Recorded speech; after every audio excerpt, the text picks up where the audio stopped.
my name is Brian. That is Shane. This is the Podcast Unleashed, and it's so good to be back. Yes, it is, man. It's been we took our first Thursday off without it being a major holiday. I think for the first time in 2.5 years. So it's been really strange and interesting, but we're glad to be back. Thanks for letting us have a week off. Why were we off, Brian? I can't remember. Oh my gosh. So I was sick. Then there was that conference that was going on. And then coincidentally, the day we were like, well, maybe we can still make it work. And the internet went out for literally like 36 hours. That's right. What's up with that? How does the internet go out for 36 hours in Southern California? I don't know. It was like the universe was telling us like, listen, it's not happening today, guys. Stop trying to force it. We have a great show today, guys. We're so glad you're here. We're going to be talking about all kinds of great stuff. We're going to be talking about the Russell brand blow up, and it's important that you watch it because this, first, there's a good quote out there that I absolutely love, and it goes something like this: "They take out the biggest voices first, so they can take out the smaller voices easier," and that's you and I. So, amen. We're going to be talking about that. I'm sorry. Just on that note, speaking of demonetization, we've been demonetized for a while now. We're hoping to get it back at some point in October, crossing our fingers. But before Shane continues, if you want to support us, you can go to our this is our workaround here. This is our little pirate ship. Streamlabs.com/thepopcastlive. You can watch it there, you can comment there, and you can super chat, and it will show up on the screen. And sorry to hijack your conversation there, but this is a perfect time to interject this. If you want to support us still, demonetization sucks. Not only can you not get super chats and your members are cut off and all that, but you actually are 100% throttled. Our numbers are way lower. Our subscriptions are constantly dropping, and that's just the way it is when you're demonetized, man. No one, the system doesn't promote you. Right. And, and we'll try to make it as easy as we can for you. We'll put the Streamlabs link in the upper left hand of the live chat so you guys can click it there. I know it's a lot easier to do the YouTube thing, which is great. We generally love using that. So, hey, YouTube, put us back on so we can both earn some more money. Yeah, that'd be great. Some other things we're going to talk about today. So we're going to deep diving into that and why we're going to break down everything that's going on with the Russell brand thing. And it's frightening, honestly. You guys are going to want to hear that. We're going to have a Star Trek roundup today. We got lots of things to talk Star Trek, including our recent video where we ranked every Star Trek series. You're going to find out all the information about that and also where Brian and I stand on those ratings. We've got a box office recap where we're going to be talking about what's happening at the box office right now. And some stuff about Oppenheimer, which I thought was interesting. Surprise yawning movie, Brian will say, that made over $900 million. So boring. We have a Disney section called What Did You Do, Disney, which is going to be talking about some stuff. And there is quite a bit of news going on with Disney, which impacts all of us.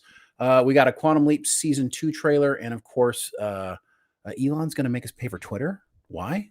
So more news on that. And but first off, before we talk about anything else, we should just say that today is a very important day if you're following the writer's strike. They're actually having a meeting today. There is some sort of hope on both sides, actually, that they're going to come to some sort of agreement. And it's probably one of the more hopeful days I've seen throughout this entire process. They do believe a deal is going to happen today. So maybe that news will break while we're here. And of course, we'll share that with you. That said, the writers' side did say that if a deal didn't come today, great chance that the strike continues through the end of the year, which isn't good for fans who want more content. So it's also not good for not just for content, but what about us poor demonetized YouTubers that like to talk about that content? Yeah, no, it'll be great for us, so we can go back to talking about the things we want to talk about. Which it is definitely more difficult to find things to talk about each week, but we're finding them. It's coming, and it's still interesting, and it'll get back on it. So we need to talk about that, Brian. So you had a good week. You're back in the saddle. Everything's good. I had I definitely got some sleep this week. That was great. Because I was really sick on come Sunday. I pushed myself a little bit too hard trying to get the video done and everything I had to get done. So I was not feeling good. And I think I slept from like noon on Sunday to like probably 9 a.m. the next day. Oh my gosh, that's crazy. Well, I had an interesting thing happen this week. I got a haircut. I'm surprised you didn't say anything about it because I had my hair has been pretty luscious for a while. I didn't notice. And I got a haircut. So I don't typically, I like my hair to be kind of on the longer side a little bit, but I go to Sports Clips. I know, I probably shouldn't even be advertising for them, but I know that's a place you've gone in the past. I like Sports Clips. I have this great Sports Clip store. I usually go. I've got one of 2 or 3 different girls who cuts my hair, and it's usually pretty great. I get what I need every time. I don't because they seem to rotate around so much. I am monogamous with my hairdresser. I'm sure she and your wife will be glad to hear that. When I went to Sports Clips this week, I went in and I'm like, oh, there's a guy here. And I'm like, oh man, you know how long it's been since I've been to like a barber? And I'm like, this is cool. They hired a dude. They've never had a dude there. Right. So I signed up for the dude. I'm like, okay, cool. And I'm sitting in the chair and like most men, we're just not talking to each other. And I'm finding the silence quite nice, actually. I'm sitting there to get my hair cut and he's just cutting my hair, and it's kind of this, no nonsense, right? I'm sitting there getting my hair cut and he's going and he gets about halfway into the haircut. And I guess he realizes he's concerned suddenly about his tip, I believe, because honestly, I don't know why we tip hairstylists. Like, your job is to cut my hair good. That's why I keep coming back to you. But for some reason in America, we tip our hairdressers, and I have tipped everyone for 40 years.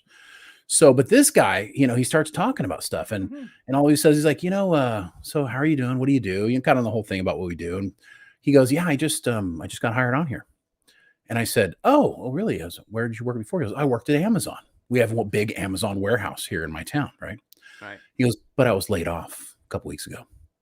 I said, oh, what happened? He goes, in fact, I have 7 roommates. We were all laid off at Amazon at the same time. 7 roommates? Jesus. Yeah.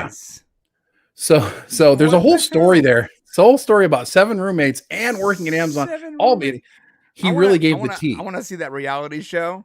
Like, the Amazon Lower Decks. That's what it's right. Like. Well, he lived it. I'm telling you right now. And this is a guy, like, you're thinking typical barber. He's got tattoos on his arms. You're thinking this guy knows what the hell he's doing. Then he proceeds to tell me as he's halfway done my haircut, he goes, I just got my license 2 days ago. Anyways, it's not the best haircut I've had, but I thought it was funny that Amazon is laying people off so they can become barbers. So someone said, how hot is she, Brian? Well, maybe to you guys she wouldn't be that hot, but she is like a 72-year-old Asian woman. And if she's painted green, then she's really hot to you. And she doesn't talk, so she's fine. Very good. I love it that I actually go to the same person because she knows what I want and she doesn't bother me.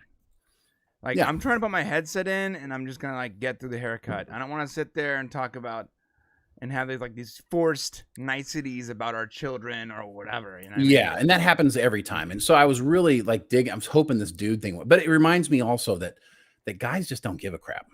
Like, that's the other thing, is like going to a girl to get your haircut is like so much better because they're actually concerned with whether or not you like your haircut. A guy's like, get out of here, so. So that's what we got going. Brian, can you explain the Stream Hero and all that good stuff so that people are aware of how that works in case they haven't been here?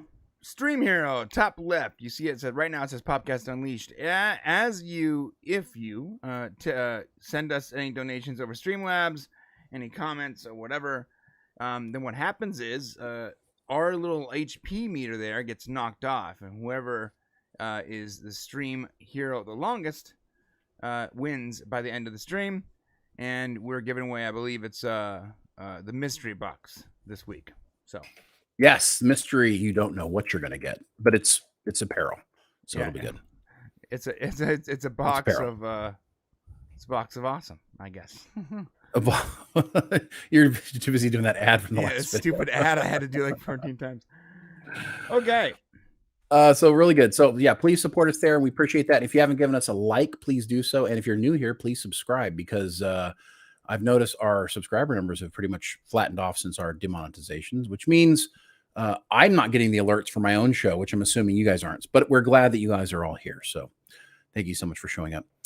Our first story today, Mr. Brian, we want to talk about, if you're not listening to what's going on the internet right now, then you don't know that Russell Brand, who is kind of a famous British comedian known for his raunchiness, has an incredible following on YouTube. He has over 6 million subscribers on YouTube, and we've watched his meteoric rise. Haven't you? Did you now remember when he had like 100,000 subscribers like a year ago or whatever, 2 years ago? Yeah, it wasn't very long ago, right? I remember thinking, like, who wants to watch this guy talk for an hour? Right. I remember him from Get Him to the Greek. I'm like, this guy is annoying. I don't want to listen to him talk. Well, I actually saw him in a movie I really liked. It was the one where they went to Hawaii. I can't remember what it was called. It's Forgetting Sarah Marshall. Yes, Forgetting Sarah Marshall. I loved him in it. But see, and we're going to talk about why he's in trouble. And that is part of the reason why he's in trouble. I like the movies he's in, but not because of him. Like even the movie Get Him to the Greek, which is all about him, I like all the ancillary characters more. I like Rosie Bryan as his wife / girlfriend. I think she's hilarious and she's super hot. Oh my god! And I think what's his Puff Daddy in that movie? Right. Absolutely, he is like Tom Cruise level Tropic Thunder. The way he acts. There's this scene, I just watched it recently because that was news.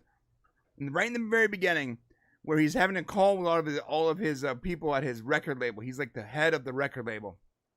And somebody gets a phone call. And the whole room goes silent. And he goes, answer it. I was like, I'd rather not answer it. He goes, answer it. And he picks it up. The guy's like, hey, man, listen, I can't really talk right now. Yeah, no, I'm in a meeting, and he's looking at me like he's going to kill me. No, he's looking straight in my soul right now. He made me answer just to humiliate me. It was like that character. And then when he has that conversation with another rapper because he's wearing pink, he goes, "This pink ain't gangster, bro. Pink is not gangster." It's just great. The movie is good. And I don't think it's good because of Russell Brand, though. I think it's good because he is putting the same with Forgetting Sarah Marshall. He doesn't make that movie good. He is playing a bit character. The people around him make the movie funny, I think. No, I think he makes the movie funny. He's Spice, but I don't think he's the spotlight on any movie he does. Yeah. So yeah. But anyways, if you haven't heard, Russell Brand was accused of rape and sexual assault. He basically, what happened is some people came forward, and actually a BBC news story came out breaking the news, and it was kind of it was a snapshot of what's going on with him. Basically, as a result of these allegations, and we're going to go through them here in a second as to what they are, he was demonetized from YouTube immediately. Paramount Plus removed his comedy special, and BBC removed his shows solely on these allegations, which we're going to talk about whether or not that's a good thing. And just to be clear, if the allegations are correct, then F this guy, okay? If he's actually like a sexual predator or a rapist or whatever, F this guy. But the thing is, they're nothing but allegations. There's no conviction. There's even arrest. There's nothing except for someone saying this happened these many, many years ago. So if it is the case, then screw him. I think this is a bad dude. But if it's not, and again, we don't know. And like, whatever happened to the rule of innocent first? Innocent until proven guilty. Right. Thank you. Well, in our country, it's like that for sure. I don't know the UK. It's one thing about and to all of you, process. Due process is important. That's something that they have over there in the UK as well. But this does give a snapshot of how different countries are. Like we are all part of the same community, whether you're from the UK or America or Australia or wherever you're listening to us from, Canada. We're all part of the same community, but we live in countries with different laws. And what we're about to show you, some of this stuff, is really a snapshot of how different our countries are. Like the things happening to Russell Brand in the UK would not go down here. In fact, it's kind of funny, the visibility that it's getting, the openness, because it would never happen here in our country because the Americans would freak out. But we're going to go through it. So some of the things. So what's Russell Brand? He's always been a kind of a shock comedian. He's always been very sexually. His comedy revolves around his sexuality. he's talked about how he's unhappy with, he's disappointed in his past and how sometimes he was very misogynistic or that he was this not great person. He was struggling with I think he had a drug problem at one point. Yeah, he was a heroin addict. No, he's an open book, dude. That's the crazy part. He is no longer the person that he was back then. In fact, now he's living in like a little cottage with his wife and a couple kids, and he's like he's a completely different person. He's like he's like the opposite of what he used to be. So he's an easy target, so to speak. Right. And if you know how the media works, and of course, when he was doing all this stuff, it was between 10 and 20 years ago when all the accusations come from.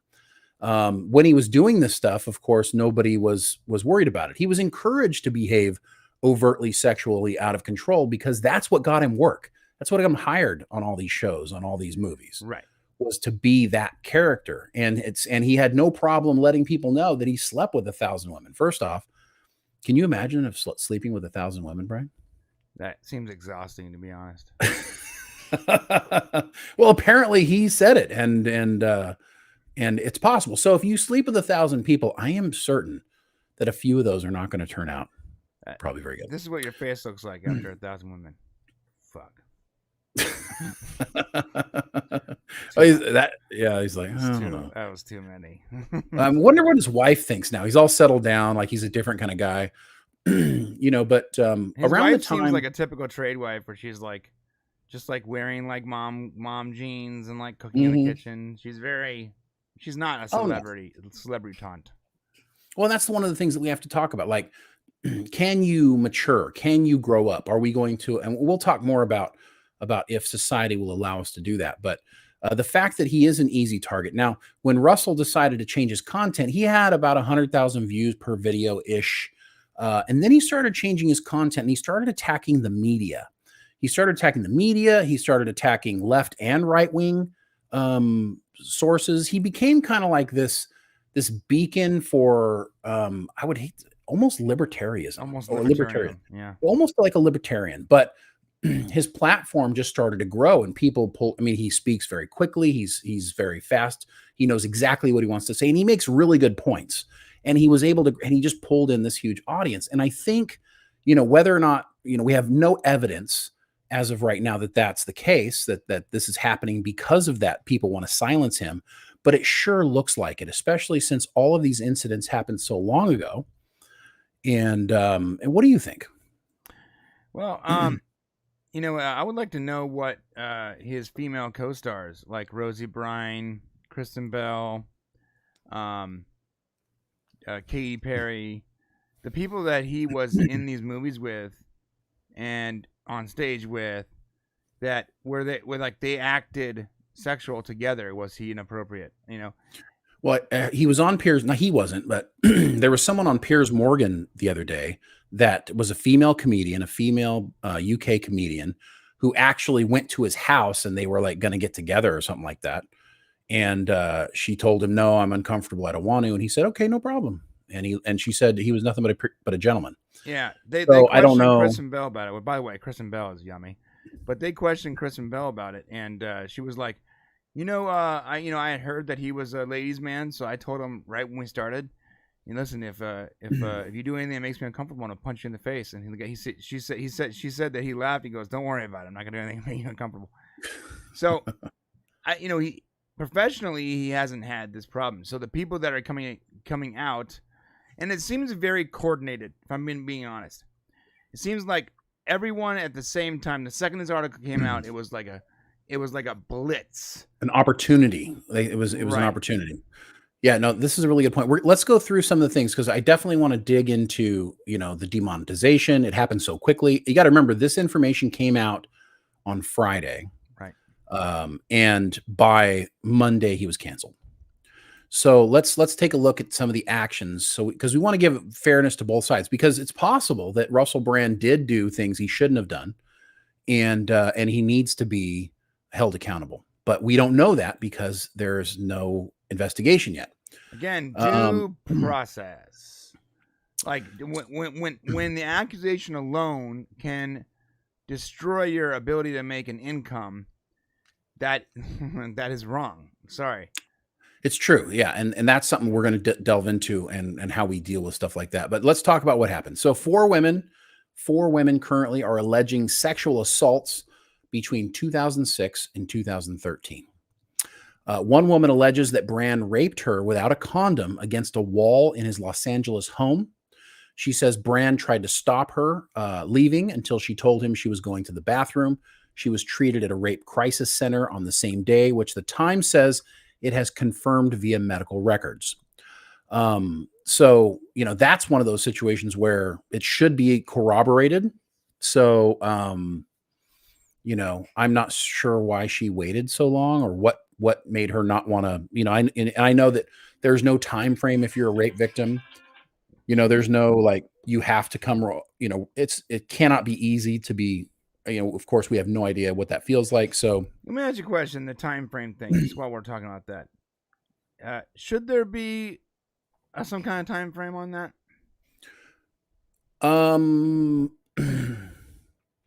It shouldn't be opportunistic. So we'll, if you want, we can go through these four things and then we can talk about, let's do that. Why we can talk about what exactly happened. Like how come this happened right now? Because that is a thing, a second woman in the UK alleges that Brand assaulted her when he was in his early 30s and she was 16 and still at school. She alleges he referred to her as the child during an emotionally abusive and controlling relationship. Looking back, she says he engaged in the behaviors of a groomer. And now that story is very intriguing because 16 is the age of consent in the UK, which is not in the United States. So, I mean, honestly, I look at that as disgusting. The 30-something-year-old man shouldn't be with a 16-year-old girl ever. And that's my opinion. But by the law, I guess, but that's something that, you look at him and you say, come on, dude, can't you do better? Let their brains develop, let them make decisions. I mean, 16 is the age of consent over there. Apparently that's a normal thing. I get it. And every country's got its own thing, but it's pretty creepy. A third woman claims that Brand sexually assaulted her while she worked with him in Los Angeles. She alleged she repeatedly told Brand to get off her. And when he eventually relented, he flipped and was super angry. She says he threatened to take legal action if she told anyone else about her allegations. So I don't know. There's no body parts or naked or anything. It's just an assault, just as weird. They call it a sexual assault. I guess he got on, it's hard to tell. Was he messing with her? Was he joking around and now she's pissed? It's like one of those weird things. The fourth woman has alleged being sexually assaulted by Brand in the UK and him being physically and emotionally abusive towards her. So he did respond to these, but there are some other ones, apparently. Other claims made as part of the investigation relate to Brand's allegedly controlling and abusive and predatory behavior and inappropriate behavior in the workplace. During the years covered by the allegations, Brand had various high-profile jobs, the BBC Radio 2 and Channel 4, and as an actor in Hollywood films. It's alleged that Brand would undress in the studio while working as a presenter on BBC Radio 6 Music. Dispatches also said Brand made sexual remarks on air about a newsreader, which he later implied he had been told by BBC production staff to apologize for. The Sunday Times said the source had told newspaper that a complaint was made to BBC management about an alarming display of aggression and disrespect from Brand. This is said to have included Brand throwing objects across a Radio 2 studio and urinating in a bottle in front of staff and guests, including a minor. That's not great. That's not well, great. And of course, you got to remember this is the time when like Howard Stern was doing the things he was doing. Oh, don't even get me started on Howard Stern, who's coming out now as some kind of like beacon of of being proper. I can't believe this guy goes around. I can't believe that politician Bober or whatever. It's so disgusting. They look like whores. Dude, I remember watching your show and you had a chick popping ping pongs out of her vagina on screen. I'm sorry, dude. Howard, you are not allowed to be like a beacon of morality, my dude. Okay, you started this. You were like the original shock jock. You made a woman have a screaming "oh" live on air in in the 80s, which is like totally outside the times. Sorry, Howard, you cannot be our beacon of morality. I'm sorry. Well, and that's going to play to how society looked at things. So you're right, Brian, in that case. But now we got to take a look at Russell Brand's time frame. Now he's kind of acting in these weird Howard Stern kind of ways in his workplace. As part of a phone conversation broadcast on his radio program, Brand offered to bring a female employee with him to meet Jimmy Savile and agreed at Savile's request that she be naked. Sounds very much like Stern. It sounds almost like he was trying to do a Stern thing because there's a bunch of them here. It's basically that are Howard like Stern, right? Yeah. So was Russell like, look, Stern at one point was the biggest thing on the air, period. So would it surprise you that he would try to do the same? Now what's interesting is that Brand has said that his time, that he didn't do the right thing, didn't say the right things, made a lot of mistakes. So, so there's that to look at. Why do we get into these troubles, Brian? Why do these things happen? So in the case of Brand or anybody like this, you take a side today. In today's world, you take a side, whether it's culturally or politically, and that inserts you in the war. Now, if you didn't know, there's a war going on. Okay. And some people in the middle, they aren't participating, but as soon as you take a side, you're in the war and you're on that side and you're pretty much stuck there. Now in this war, usually it's people that are opposing the left side that are being attacked here. Right. The media, usually the left-wing media, targets these people and they start to look for things in your past that you might have done that will create outrage today. They're looking for things in the past that'll create outrage today. James Gunn tweets, Kevin Hart comments, Dave Chappelle comedy, right? They try to find these things and say, look at the things that they said in the past and try to apply that to today's standards. If they can, the media will find people willing to speak out against you and convince them with money or moral conviction to do so frequently anonymously. That's the Steven, you don't usually watch a show, but Steven Crowder's show, I saw something the other day where they talked about how very routinely his staff gets called by different newspaper reporters trying to get dirt on Steven, and they'll offer money. And it happens very frequently. Yeah. And so if it's happening there, how often, how desperate is some of this media willing to do anything to get dirt, right? Let me tell you something, bro. If someone reached out to me and said, I'm going to give you money for dirt on Shane, I would tell him immediately. Yes. Absolutely. I would too. And I'd say, split it. What do you want to know? Let's tell him something. Right? I can make something up. It doesn't matter. Okay. You want me on record? Get the tape recorder. Well, we joke. How much, sir? It doesn't matter. Whatever it is, I'll take it. Well, we joke now because we're small potatoes and, we're here. We got a small, section of the world and if something bad were to happen, it's not a big deal. But there's people who basically rely, like Russell Brand now, like essentially, because of the position that he's taken, he's not getting Hollywood gigs. He's got his comedy special, which Paramount Plus just turned off. Right. So the question is if you find something morally acceptable in the past, okay, which is now reprehensible today, what does that mean?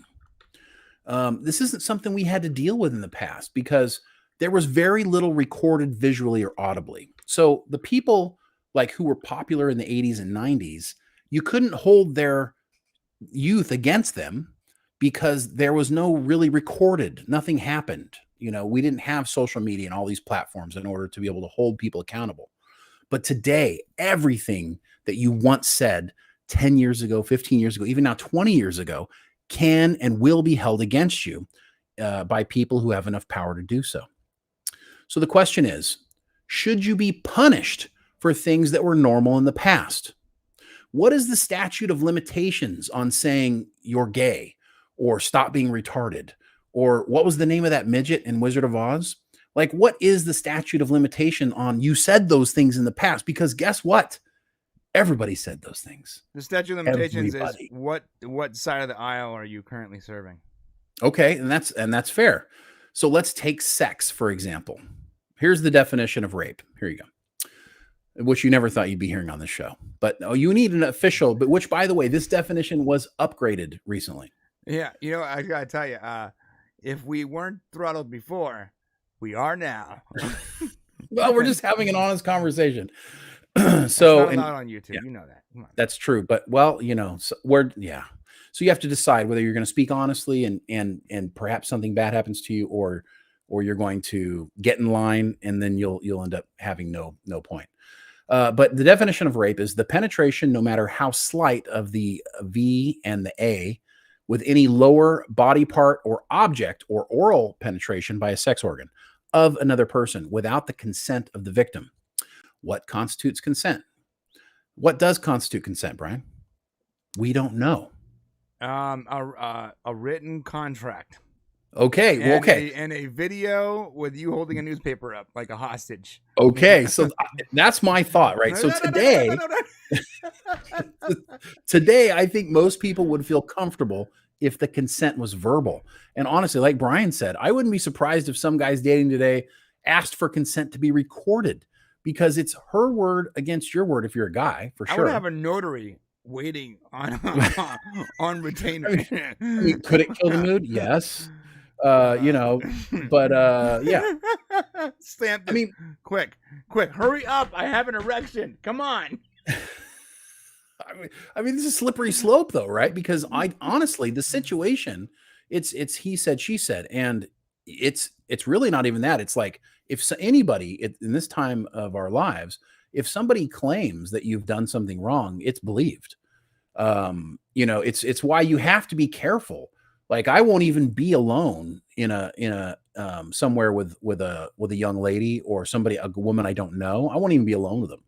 Yeah. Because I don't want to be put in a position where somebody can say something. So back in time, if you look back, when rape was before this, what it is now, we'll take a look at the Jodie Foster movie, The Accused. Okay. That was, I think, the late 80s, early 90s. It was very clear what rape was. Right. Someone, took you and had their way with you, and there was nothing you could do about it. Okay. But the way sex was initiated 30 years ago could easily be considered rape today. By today's standards, the way sex was initiated then would be rape. Back then, there was a lot of pressure for women to wait for marriage, and that it was a sin to have sex. It was. I know religion is dying today. Sorry, Brian, but the types of standards that a lot of people had for sex have changed now. But back then, girls, like, they were afraid of being judged if they had sex, young women. So a heavy makeout session that might end in consensual sex could also end up being a regret immediately following the act, right? AKA Brian Banks.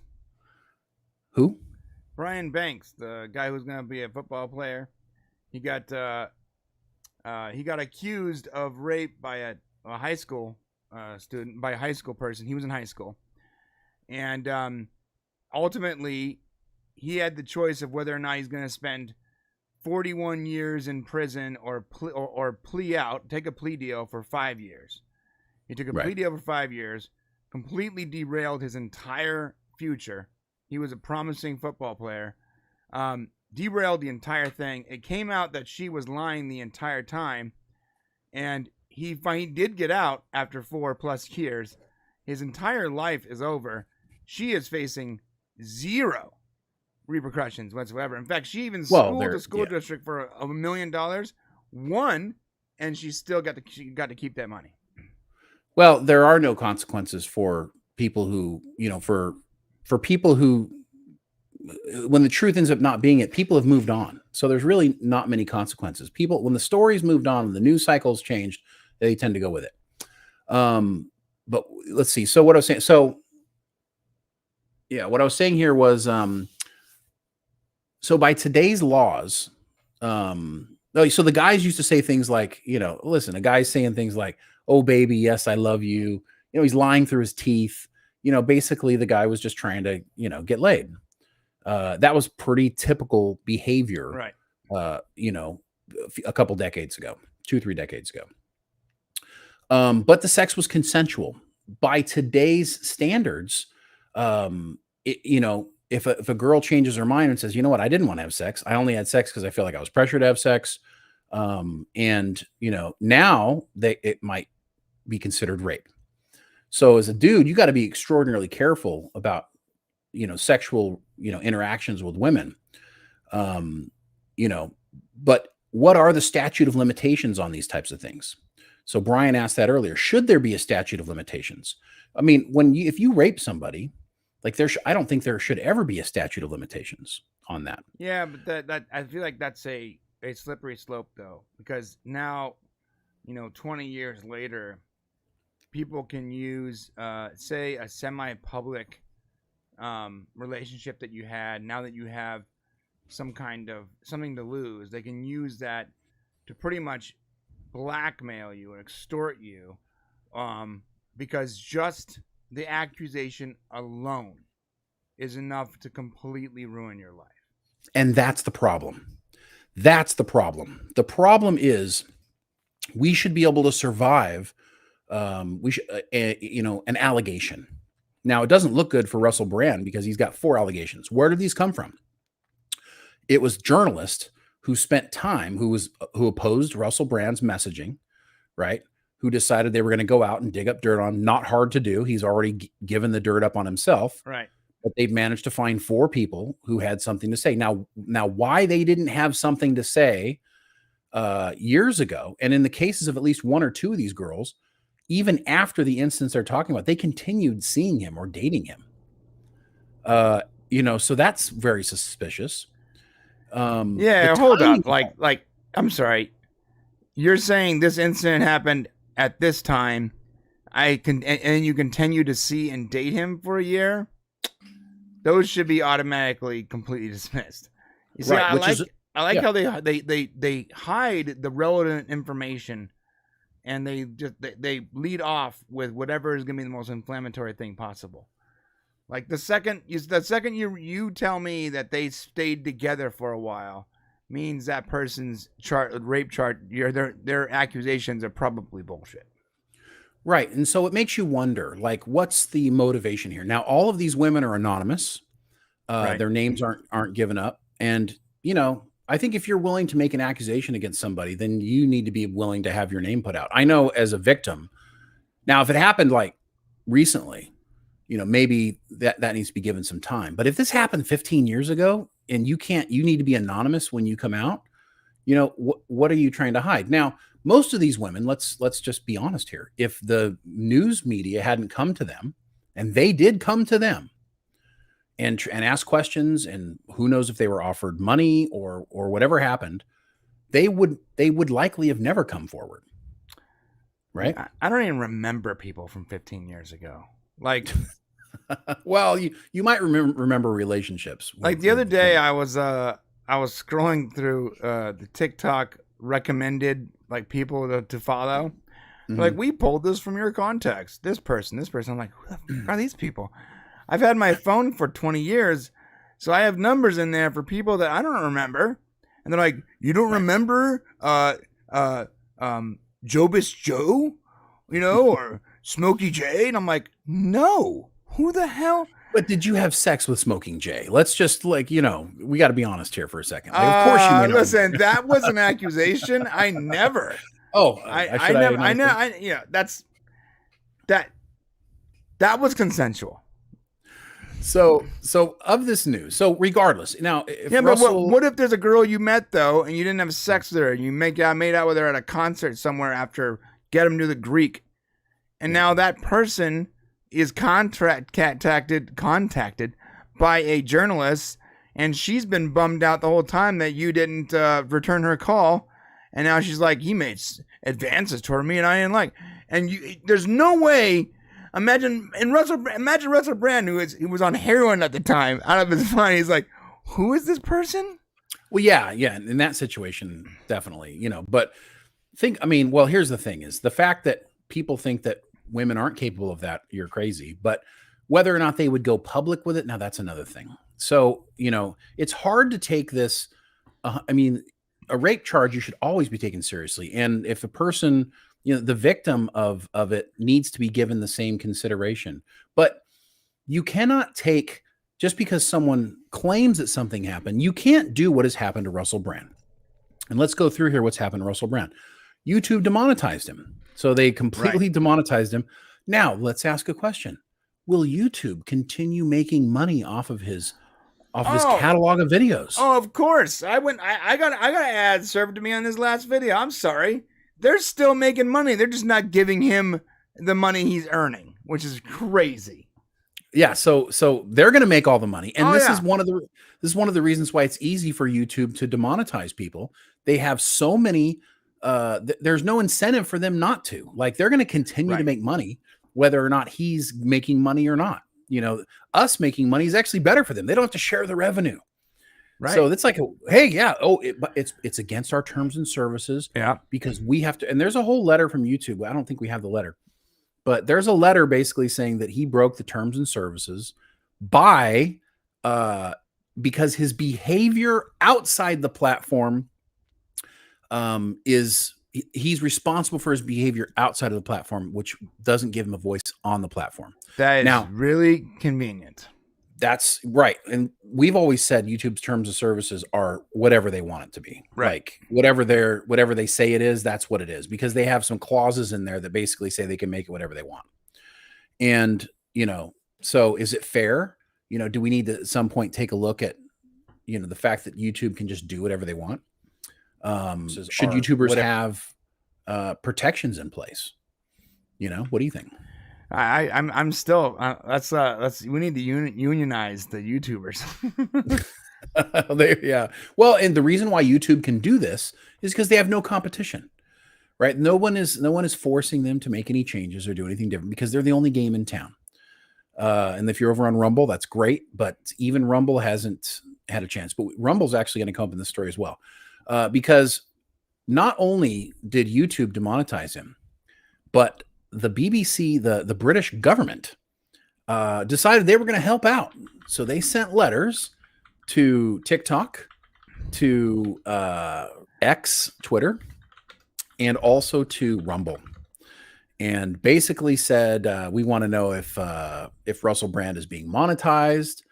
These are serious allegations, and essentially, in a way, kind of said, you guys should probably follow YouTube's lead and basically demonetize him. Here, that's essentially what. Can I show the letter here? Yes. It is disturbing. It's very, very, very scary. All right, so from a the Culture, Media, and Sport Committee, I'm writing concerning the serious allegations regarding Russell Brand in the context of his being a content provider on Rumble with more than whatever. And this is, by the way, a British parliamentary official committee. This is the government, okay? Not just, Right. Yeah. This would be like, it would be like a letter from like White House or something like that. Right. Or from the Congress. Right. Right. And it's basically saying, I hope that you can join YouTube in suspending Mr. Brand's ability to earn money on your platform. We would also like to know what Rumble is doing to ensure the creators are not able to use the platform to undermine the welfare of victims of inappropriate and potential illegal behavior.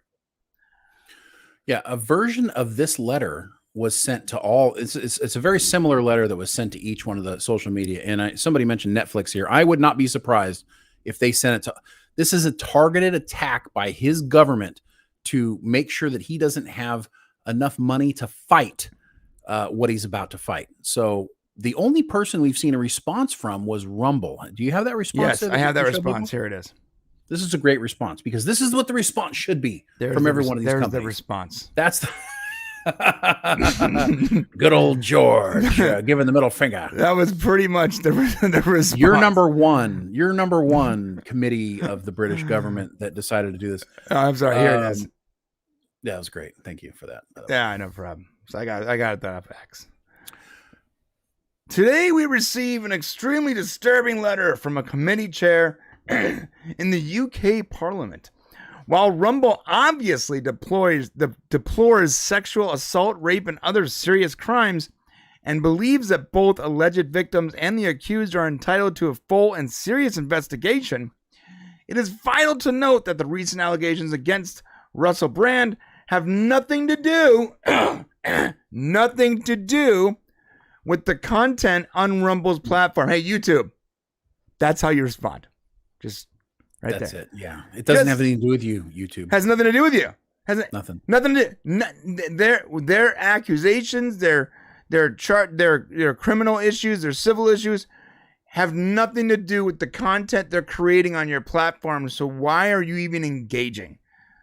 They went on to say just yesterday, YouTube announced that based solely on these media accusations, it was barring Mr. Brand from monetizing his video content. Rumble stands for very different values. Talk about a backhand slap right there. We have devoted ourselves to the vital cause of defending a free internet, meaning an internet where no one arbitrarily dictates which ideas can or cannot be heard, or which citizens may or may not be entitled to a platform. Yeah, and that's exactly what the answer should be, and it's why you got to respect Rumble. I think are we on Rumble? We are. So we are there. If you're watching on Rumble, hit that Rumble button. Hit it good. I don't even know what I always hear people say that. Hit the Rumble button. Whatever the Rumble button is, you hit it. Yeah, I mean, we mirror all of our content on Rumble. That's what you want from a platform. Now if Russell Brand comes out, there's charges and he's convicted and the courts say that he's done some things that he shouldn't have done, then maybe demonetizing him and doing all those things is appropriate. Yeah. Because when you're employed somewhere, when you get in trouble by the law, you can be held accountable at your work as well. Yeah. And YouTube should be looked at more as a work. I know that they don't look at themselves as employers. They look at people as partners. But there should be some sort of responsibility to partners, I think. There should be something for the other partner. Do we enter in some sort of agreement? No, the agreement is you guys are going to create content. You're going to put your entire life. Russell Brand's going to create content almost daily so that both you, Russell Brand, and us, YouTube, Google, can earn money. And then when we're tired of you or we decide we don't like you no more, we're going to kick you to the curb. That doesn't seem very fair. No, it's not at all. But that's how it works. So yeah, I guess go build your own platform. Yeah, well, the people that say that, by the way, drive me nuts. Yeah, look, if you don't like it, you can just go build your own platform. Yeah, we're trying to. Rumble tried to. And by the way, the second they did and they put their own rules into place, what happened? Google Play Store, Apple Store, they all said, you better play by our rules or you won't exist here. Same with Twitter, which was already on these platforms. The second Elon Musk took over and took off the shackles from free speech, they started throwing around the threat of removing him from Play Stores. So you can build your own platform, but that doesn't mean you're going to be on the Apple Store and the Google Play Stores. Which, by the way, if you are not on these things as a content platform, I don't see how you possibly survive. You have to have billions and billions of dollars just to create and maintain these kind of things. And then in addition to creating and maintaining that kind of a website and platform, you also have to be able to be marketed. And when the entire system is pretty much owned by like 2 different Play Stores, if you are not on those Play Stores, you're in trouble. And guess what? Those Play Stores, they make decisions in tandem as if they're not competing. They'll be like, you know what? Yeah, you're going to remove that one. We're going to remove it too. Like, what is happening? I don't get it. It makes me wonder how confident the British government can feel to be able to put out these letters, which openly, like they're on their website. They're like, no, we're definitely going to try to shut him down. And we want everyone to know, like in the United States, if Congress were to send a letter to Twitter trying to get Joe Rogan demonetized because somebody said he was, wading in his swimming pool naked or whatever, I can promise you that Americans would freak out, because it's not how it works. Now, would the government secretly call somebody they know and try to go behind doors to get it happen? No, absolutely. They did that. No, they did that. It's public. When the Twitter files came out after Elon took over and just basically threw the doors open, right? It was a fact that parts of the executive branch, there was members of the executive branch, members of the FBI, contacted and worked with Twitter to remove and silence people that they thought were problematic. That's not conspiracy theory, guys. That's on the record. That's how America works. That is crazy. Right. At least Parliament or whatever is doing it, to your face. Well, that's the thing, is the reason why they're doing it. The reason why they're doing it secretly is because it's illegal to do that. It's wrong to do that. They're not supposed to do that, which is part of the problem. I think as human beings, we all live in societies, and we live in communities, and we really take freedom for granted. Like, to be free, free to make your own choices and to do the things, it means something different for different people. But there's a really great quote I want to leave with you guys with, because we're going to move on to another topic unless Brian has something else about it. The quote is, "For to be free is not merely to cast off one's chains, but to live in a way that respects and enhances the freedom of others." If you're on a political side, like say the political left or the political right, and you want, freedom, equality for whatever you believe in, you cannot disrespect other people's freedom for the sake of your own freedom, because then we are not free. Thank you, Nelson Mandela, for that quote. Yeah, and I don't want to undermine that amazing quote, but we do have a couple super chats. Good. In the members section on our Prime channel, which you could be a member of for the low price of less than a cup of coffee. But this is from John Burns. Also, John Burns, you asked more. Do you remember your wedding is more than 15 years, right? Yes, it's actually I'm going on 20 years of marriage, so I don't. Mine is 15. Actually, this year is 15. I barely remember my wedding. Without wedding photos, I wouldn't. I briefly remember my best man holding me down and trying to shave my balls. And it was in Mexico, and the heat didn't work, and it was a disaster, and there was a donkey. There was a donkey show going on, I'm not joking. There was a donkey show going on next door to my wedding. It was crazy. That's what I remember. We want to hear more about that. We want to hear more about that in the member section. Yeah, I'll tell you more about the donkey show in the member section. So this is from John Burns. I can't put this on screen. It's not working. Dang it. Well, this is what he says.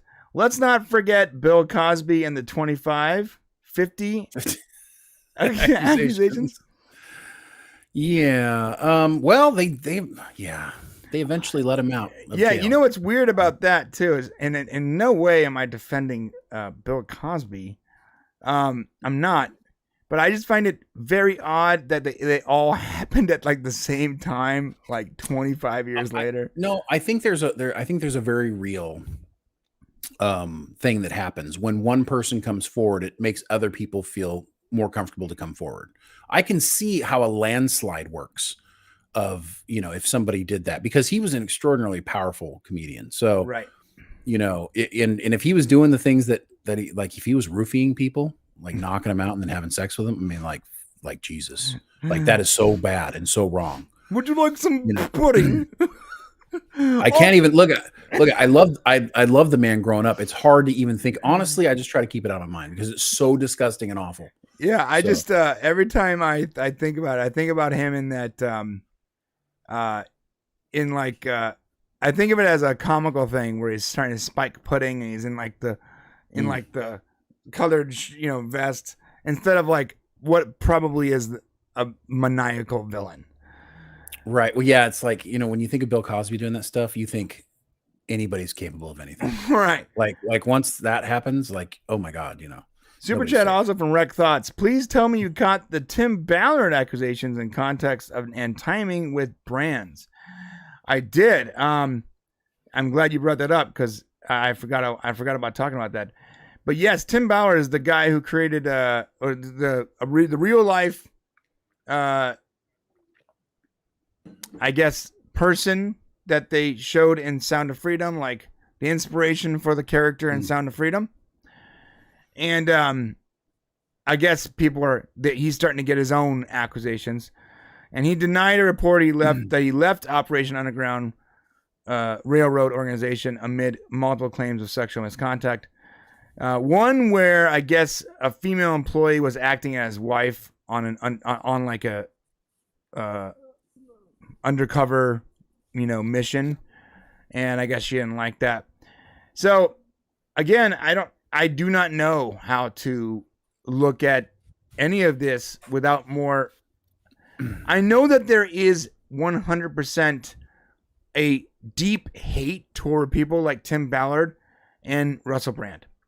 And I know that deep hate, sometimes people will say, I hate this person so much. They are so evil that even if I do evil things toward them, it's righteous because they're evil. Yes, that's 100% true. And the second you realize that there are people that believe that they can fake, like say they fake a sexual accusation, or they go out of their way to destroy this person, even if it destroys the fabric of our justice system, or completely ruins lessens the actual victims of sexual assault. They don't care because in their minds, Tim Ballard, Russell Brand, Joe Rogan, Steven Crowder, Tim Pool, Donald Trump, and start naming people here. These people to them are evil. They're evil, and they're doing such damage to the fabric of our society that we cannot do any evil toward them. And we can do whatever we want to make sure that we remove their ability to speak because they're so bad. They think that a lot of these people think they're righteous. They think they're righteous the same way a terrorist thinks they're righteous when they're blowing up a building. It's the same concept. And the problem is that about 90% of the media is like this. So about 90% of the media think that they're on the side of, they look at it as a good versus evil thing. And it's a whole deeper conflict and trouble. So we could probably talk about this all day, but it's disturbing what happened. I mean, the guy from Barstool Sports just saw something on him where he actually has some sort of pizza event he does every year. He's like some big get together, and a journalist actually sent letters to his sponsors saying, do you have a comment about, why you want to support this awful misogynist person? And it was I think the New York Times or the New York Post or something like that was actually reaching out to his advertisers. He got the email from one of his advertisers that they sent, and he called the lady who was trying to do this to him and said, "Hey, I'm Dave Portnoy. I heard did you want to ask me questions or something? You were trying to get me getting all my sponsors removed. What are you doing?" And he totally caught her off guard. And it just shows that, you're right. They're willing to they look at him as probably evil. Right. And they're willing.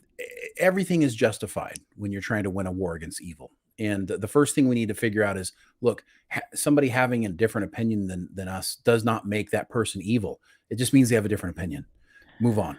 Yeah, move on. If it's a different opinion, Jesus, like how did all of a sudden words make someone a supervillain?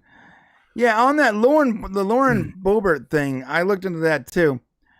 That was disturbing. I don't know. By the way, I don't know anything about Lauren. I saw the video. I don't know anything about her. I don't know anything about her politics. Up until recently, I had no idea who she was. But I'll tell you this: she's not in like the chambers of like the House of Reps. She is on her off time, hanging out with one of her Johns or whatever, a date, and this is her off time. I don't know why we are just like trying to lambast this person. Well, it was pretty bad.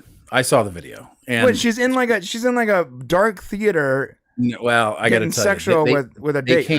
They came multiple times and told her to knock it off, and she just kept doing it. So the ushers came. And I don't know. They're like, it just seems like, yes. Okay. It's it's really, like, talk about picking your moment. Like, what's wrong with you? That you're like, right. Letting some guy feel you up in a, like, during a Beetlejuice play. Was that what it was? Beetlejuice? It was very. I guess Beetlejuice is so hot. You just can't keep your going through a divorce or whatever. So I gotta take my wife to see Beetlejuice. She won't be able to keep her hands off me. Well, it was frankly disturbing. I only looked into it because the Howard Stern thing. Howard Stern was like, I can't believe this. She's dressed like a whore watching Beetlejuice. I'm like, wait a minute. I listened to Howard Stern. Didn't you have a handicapped African American dwarf named Beetlejuice on your show that you would constantly humiliate for the pleasure of others? What are you talking about? Even I, back then, at like 18 years old, was like, oh, this is too much, bro. I think they're all idiots, to be honest with you. They're all idiots. And I got to tell you, if you're a politician and you're not, like, minding your P's and Q's, then you're an idiot. So yeah, I don't know anything about the woman. I just thought it was like, listening to Howard Stern get all self-righteous about her was like, she's a representative of Colorado. So whatever. Anyways, let's move on from this to something everybody wants. She was probably high, because I'm pretty sure it's legal there, right? Well, she was vaping during the show. Yeah, she was like, it was probably weed. We don't know what was in it, but yeah, I guess so. Could have been. All I know is I'm taking my wife to see Beetlejuice as soon as I get a chance.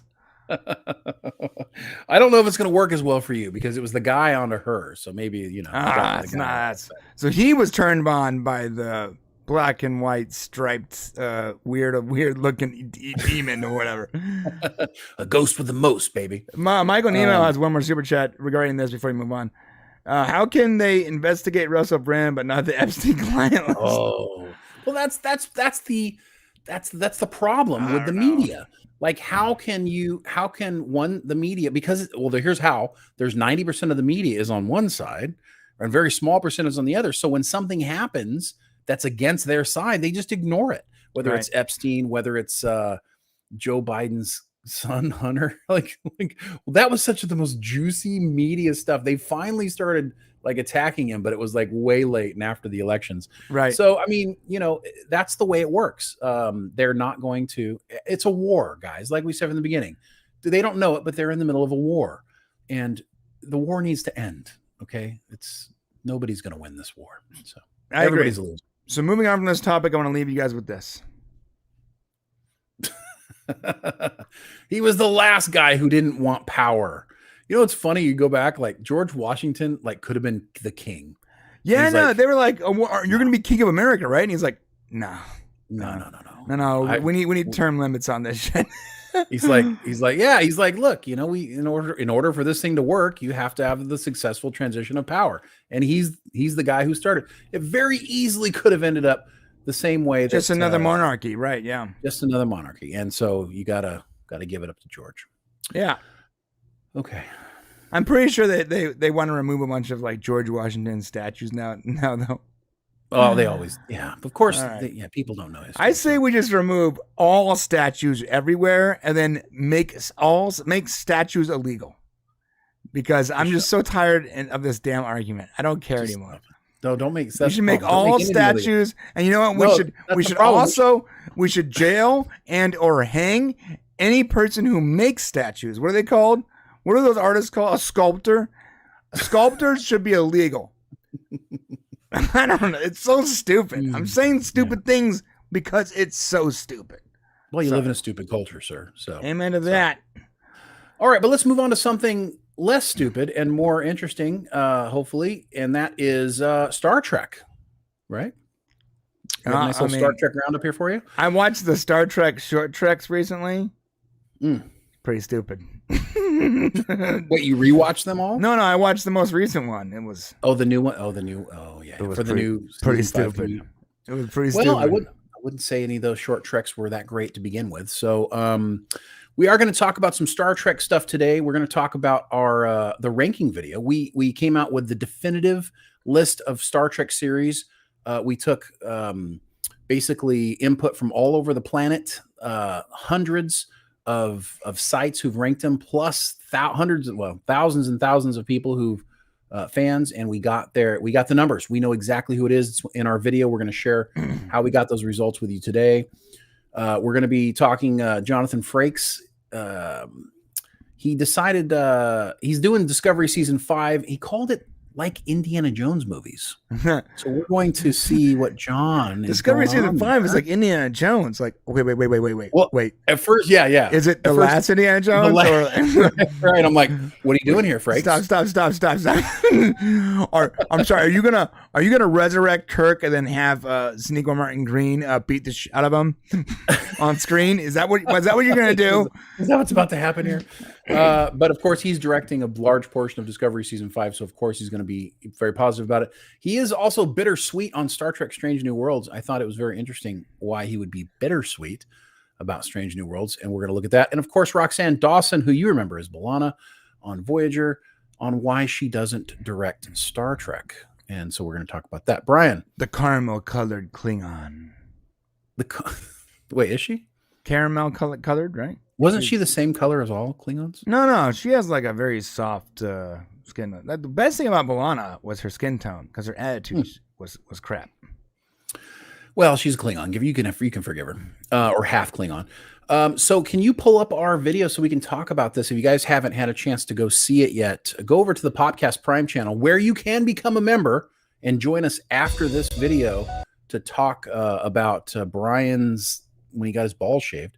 I guess we're going to talk about that. For the low that. Price of half a Starbucks cup of coffee. It's $2.99 to be a member for a month. And so please join us over there to talk about that. But also on that channel is the most recent video we put out, which is the fans have spoken, the definitive list of all Star Trek series ranked. If you haven't had a chance to go see that, please go take a look. We won't spoil it here, I guess, the whole thing. But what did you think of the rank list, Brian? Not ours, but like the official one that came out. What did you think of like how that worked out? Yeah, I think that I thought it was a really cool way that you did that. So what Shane did, and I'm going to make it as simple as possible to understand, is he went to hundreds of sources. In fact, we actually list them here.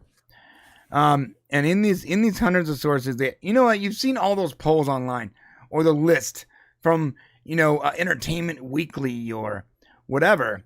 And they always rank it's like their, ranking for Star Trek shows.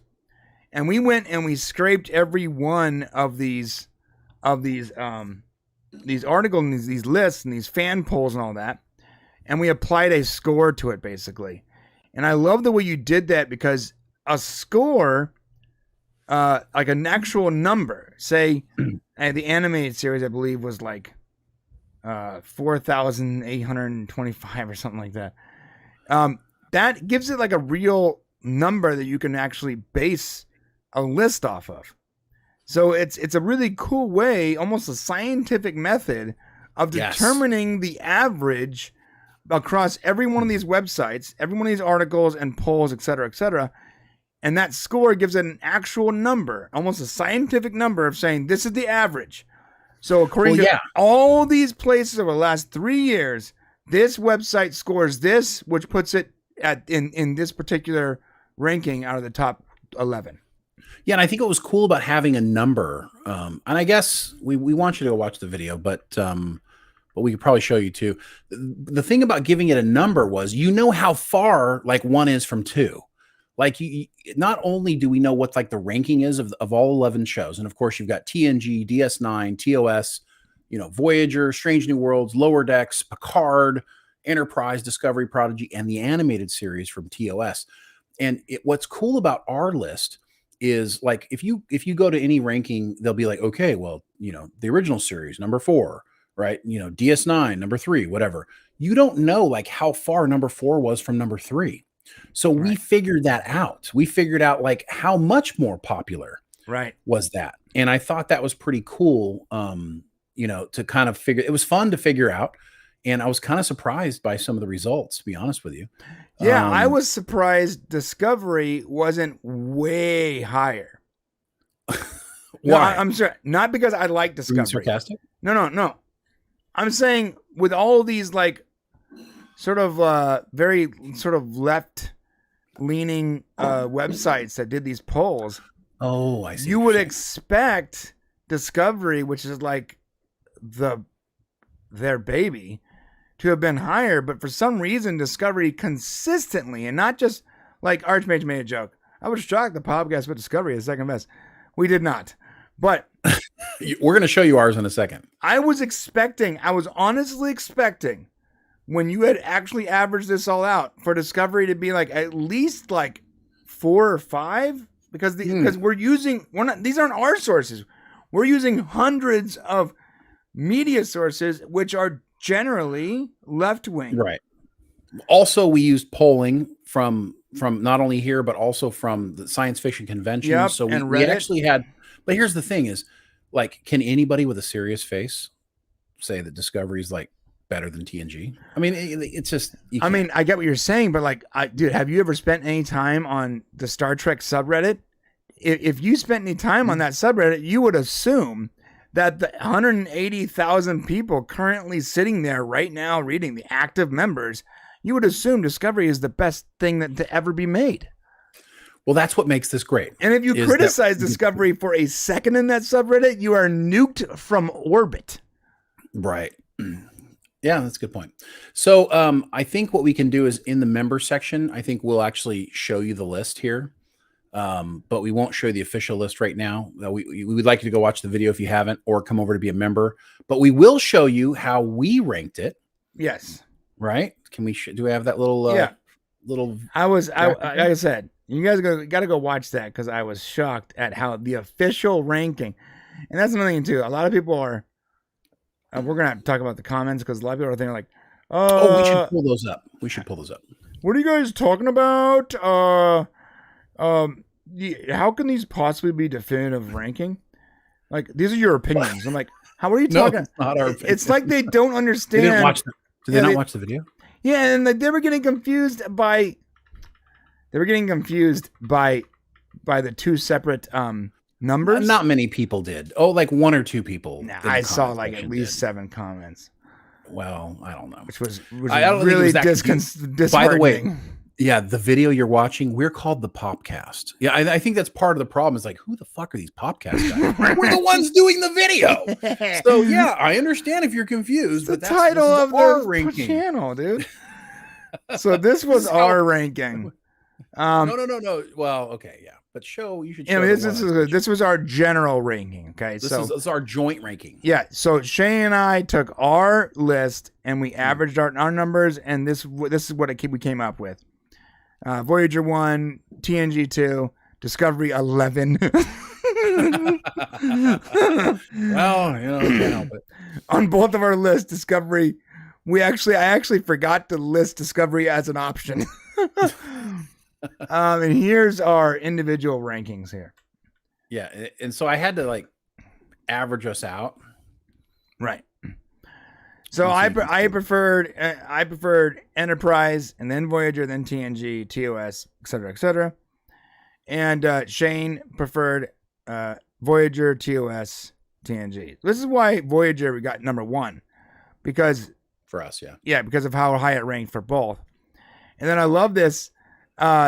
You would think that Discovery would be 11 on here, right? Except for I liked Lower Decks.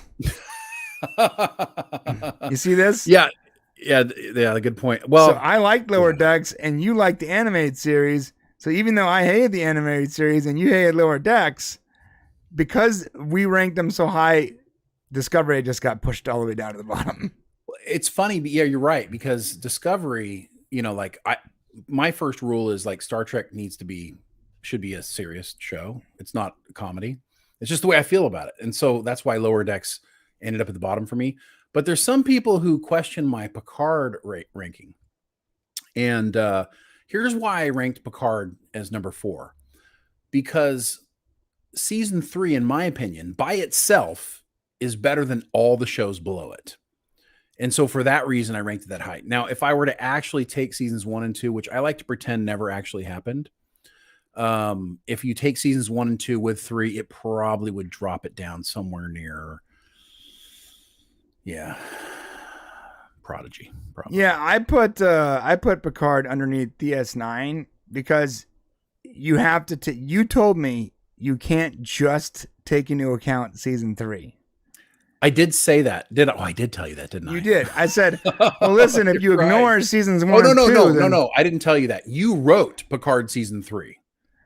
And you didn't write Picard. You said Picard season 3. I'm like, well, you can't just put Picard season 3.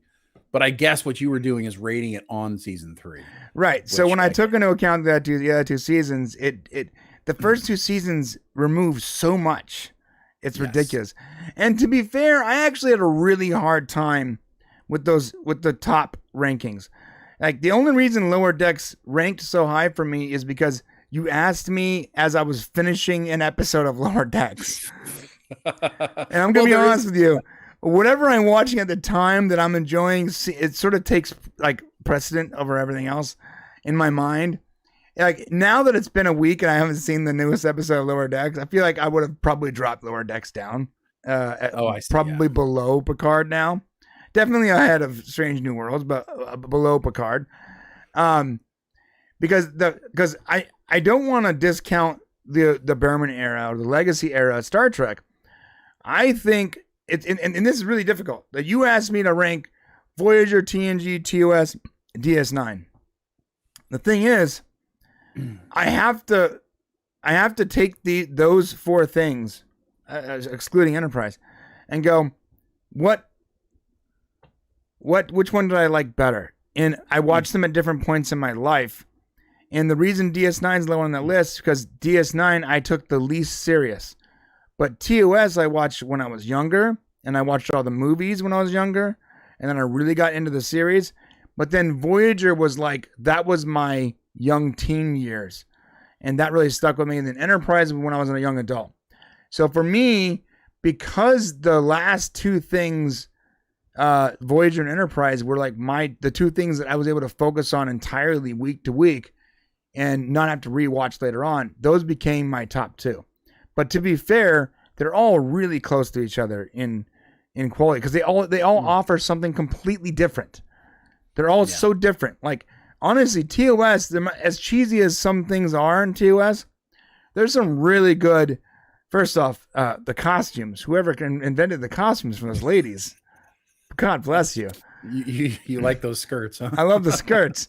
But then additionally, I like the relationships between Spock, Kirk, and Bones is so special that to this day, like, even with Enterprise, even with Voyager and TNG, I don't feel like I ever fully captured that relationship again. In fact, with Picard, it was almost like the relationship almost was wooden, where the captain wasn't really involved as much. You knew he loved them, but he was sort of standoffish. Voyager, there was more of a connection, but because of their situation, they really couldn't have the same brotherhood that they had in TOS. So I never really got to capture that again. When DS9 first started, in my mind, I thought, oh, we're going to get, this sort of almost like Wild West Federation feel, and with this camaraderie that's going to come from that. And instead, half the characters were, to me, totally unlikable, and the other half were great. But the unlikable ones, when like every other episode was based on a bunch of unlikable characters that I hated, it was very difficult for me. I hated the wormhole aliens. I didn't like Kyria very much. I hated the Doctor with a passion. I love. Oh, Garrett. you didn't like Julian? No, I love Garrett or whatever his name was. I love Odo. I love Quark. I love some of these characters, but when entire episodes are based on characters that I literally to this day can't stand, it was hard for me to rank it. And it might have been the time I was watching it. For me, it was the Bajoran religious stuff. DS9 was actually a great series to watch, but it got so bogged down, and I didn't quite like the fact that I had to watch every week in order to follow it. I liked being able to. Sorry, Garrick. Garrick was his name. I said his name. Garrick was great. I liked that character a lot. Yeah, but DS9 was one of these shows that if you missed, especially after the first couple seasons, if you missed an episode, you were a little lost. Yeah, and the way TV worked back then, if you missed it, you were screwed. until it came back in reruns. Right. So it was a little bit harder, a little more, and also it was a little more. And I missed a lot of the episodes. Like I would finally go to see an episode, and like they're flying like a ship, a sail ship in space, and I'm like, what happened? What did I miss? You were when DS9 came out, you were probably, you were young. Yeah, I was young. I was like 10 or 11. So yeah, you were. I watched all my Star Trek at like 2:00 in the morning. So yeah, and it was a little more negative. The thing about DS9 was it looked more at a little bit. It was not a very hopeful show. No. And in me, Star Trek, I want to be inspired by Star Trek, and so that's why you'll see a lot of the shows where you're being inspired. For example, Voyager. I'm on a rewatch of Voyager right now, and the reason it's number 1 on my list is because there is an emotional connection that Janeway has. After going through and really watching the episodes again, I'm like really keyed into like this emotional connection that Janeway has that really none of the other captains have. You have Kirk, who cares about his ship and his outrage that things don't happen. Of course, Picard is a beacon of his character and right, in his belief system, but Janeway cares so much that it's hard for that not to like infiltrate every part of the show when you really watch it. And I remember that Year of Hell when like it was her birthday and Chakotay made her like replicated a watch. Right. And she was like, we don't have the resources for this. Throw it back in the replicator. Yeah. I remember feeling his pain, but also her resolve. You know what I mean? Yes. Yeah. And there's a lot of that throughout. And there's so many episodes where her, they made her actually hold back her emotions. If you go back and look at the stuff in Voyager, they made her reshoot a lot. Said too emotional. But I would argue, looking at it now, that I feel like there's more of a sense of, I feel like I'm stuck out there in the Delta Quadrant with them. And I really feel that show as much as I love TNG, and TNG sets the stage for everything and has incredible episodes. There are more episodes of TNG I don't really care for than of Voyager episodes. And, that's kind of where we stand on this. So, yeah. One more thing about DS9 though, is I will admit that I think they had like the best villains. Like DS9? Yeah, DS9. They had the best villains. They did. I just never connected as much to a lot of the characters. Better than the Borg? What?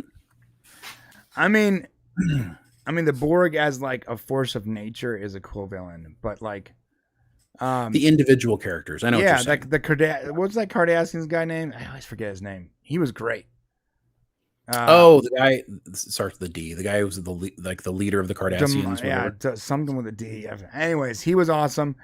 And Ducat? DuPont, not DuPont. I can't remember. No, Ducat. Was it Ducat? Ducat. I'm forgetting his name.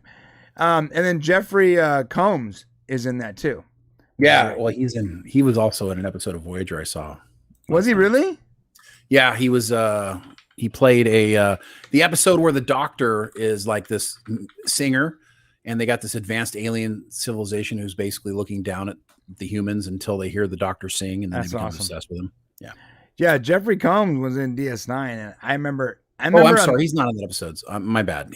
I watched several episodes. He's in the one where the Rock is actually fighting 7 of 9. Oh, really? Yeah, he's actually the guy who steals them. That's awesome.